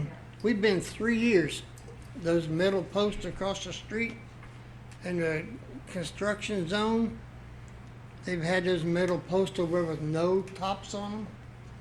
Yeah, they're supposed to be protected by big rubber tops. None of those posts have them on there. And we may be ready for kids to go back into these schools or some of the ball playing facilities. I don't know yet. Haven't seen the schedule. So I'd like to mention to you, Don, if you could you see somebody come over and put some tops on those before somebody gets hurt on them real bad? I know you've addressed it before, but it's like everything else. It's over and over and over again. So, but if you could do that, I would certainly appreciate it. I certainly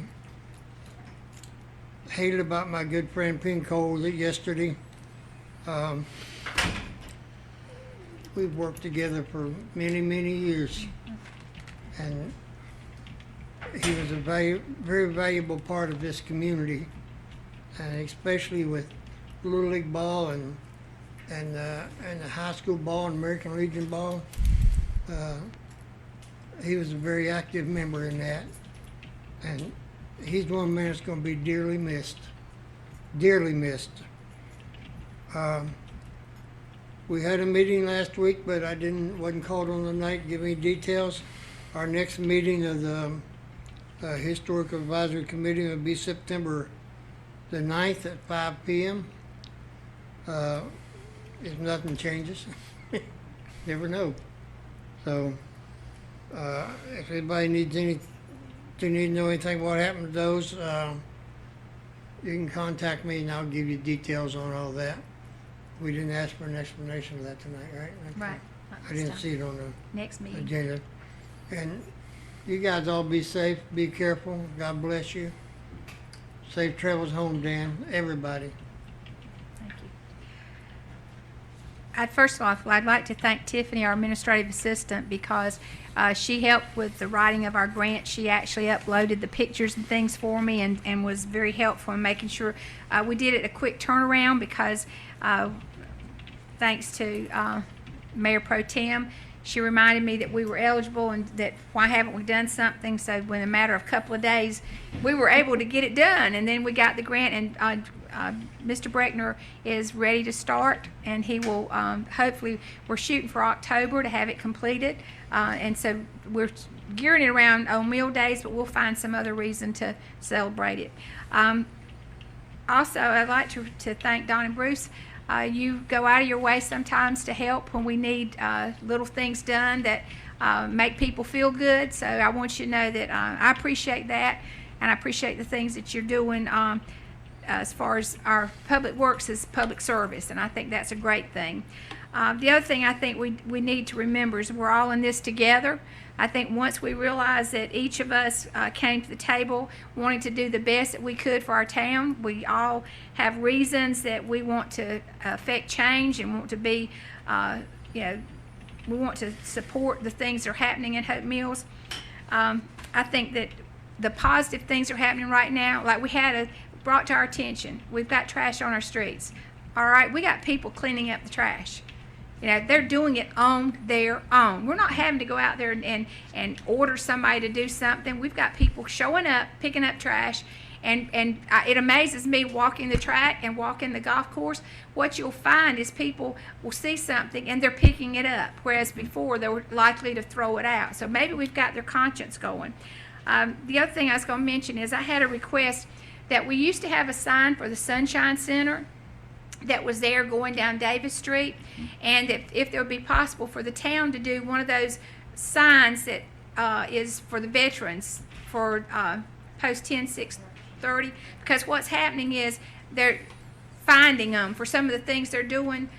There's not a directional sign there anymore. I think they might have been interested in doing their own sign, but if we do that regular town sign like we did before, I think that will work. And that's just a suggestion. It might be something that we don't necessarily want to do. The other thing, I think, I've always been a firm believer, and I've used Hope Mills Strong, Hope Mills Proud, but I believe right now, if I had to come up with a new slogan, I think we've got to believe in Hope Mills. We've got to take the stand and believe in Hope Mills. We've got a good thing going here. People want to be here. We don't need to distract them by not working together as a staff, as a board, and as a community, because we want our best light to shine. We want people to know what's good is going here, and that we truly are. Our name says it. We have hope in our name, and right now at this point in time with things happening all around us, I just believe we got to believe in Hope Mills. We got to believe in what we're doing. So with saying that, do we have a motion? Mayor, may I Yes. say one thing first? Go ahead. Go ahead. I'm sorry, I did forget to just announce, the pictures that are over there. I'm sorry, that it was in my manager's Okay. report, but, Miss Jean Clark's and Jim Clark's daughter, Shelley Cooper, donated those to the town, and we are going to put them in the front conference room. And I We think, wanted to yeah, display I them. think that's the Seasons of Hope Mills, Yeah. because Yeah. he did the Seasons of the Lake, and so that's They wonderful. were That's taken by former Al Bradford. Mayor Mhm. Al Bradford. That's a great collection. Thank you, Yes, I'm uh-huh. sorry. That's okay, thank you. Hey, Mayor, Yes, sir. I don't think some of the people in here realize how long we've been working on a painting to go on Trade Street. I heard. It's been a while. It has been a So while. thank you for And all it's, that you've done to push well- that through. well, it's exciting, and I will tell you that in the works is number 2. So just know that we've got some ideas that we'll be bringing back to the board for number 2. And again, trying to put some things on Trade Street that truly match that historical district. So great. Well, I'm gonna make a motion to adjourn this meeting. All right, have a motion to adjourn. Everybody ready to go home? See you soon.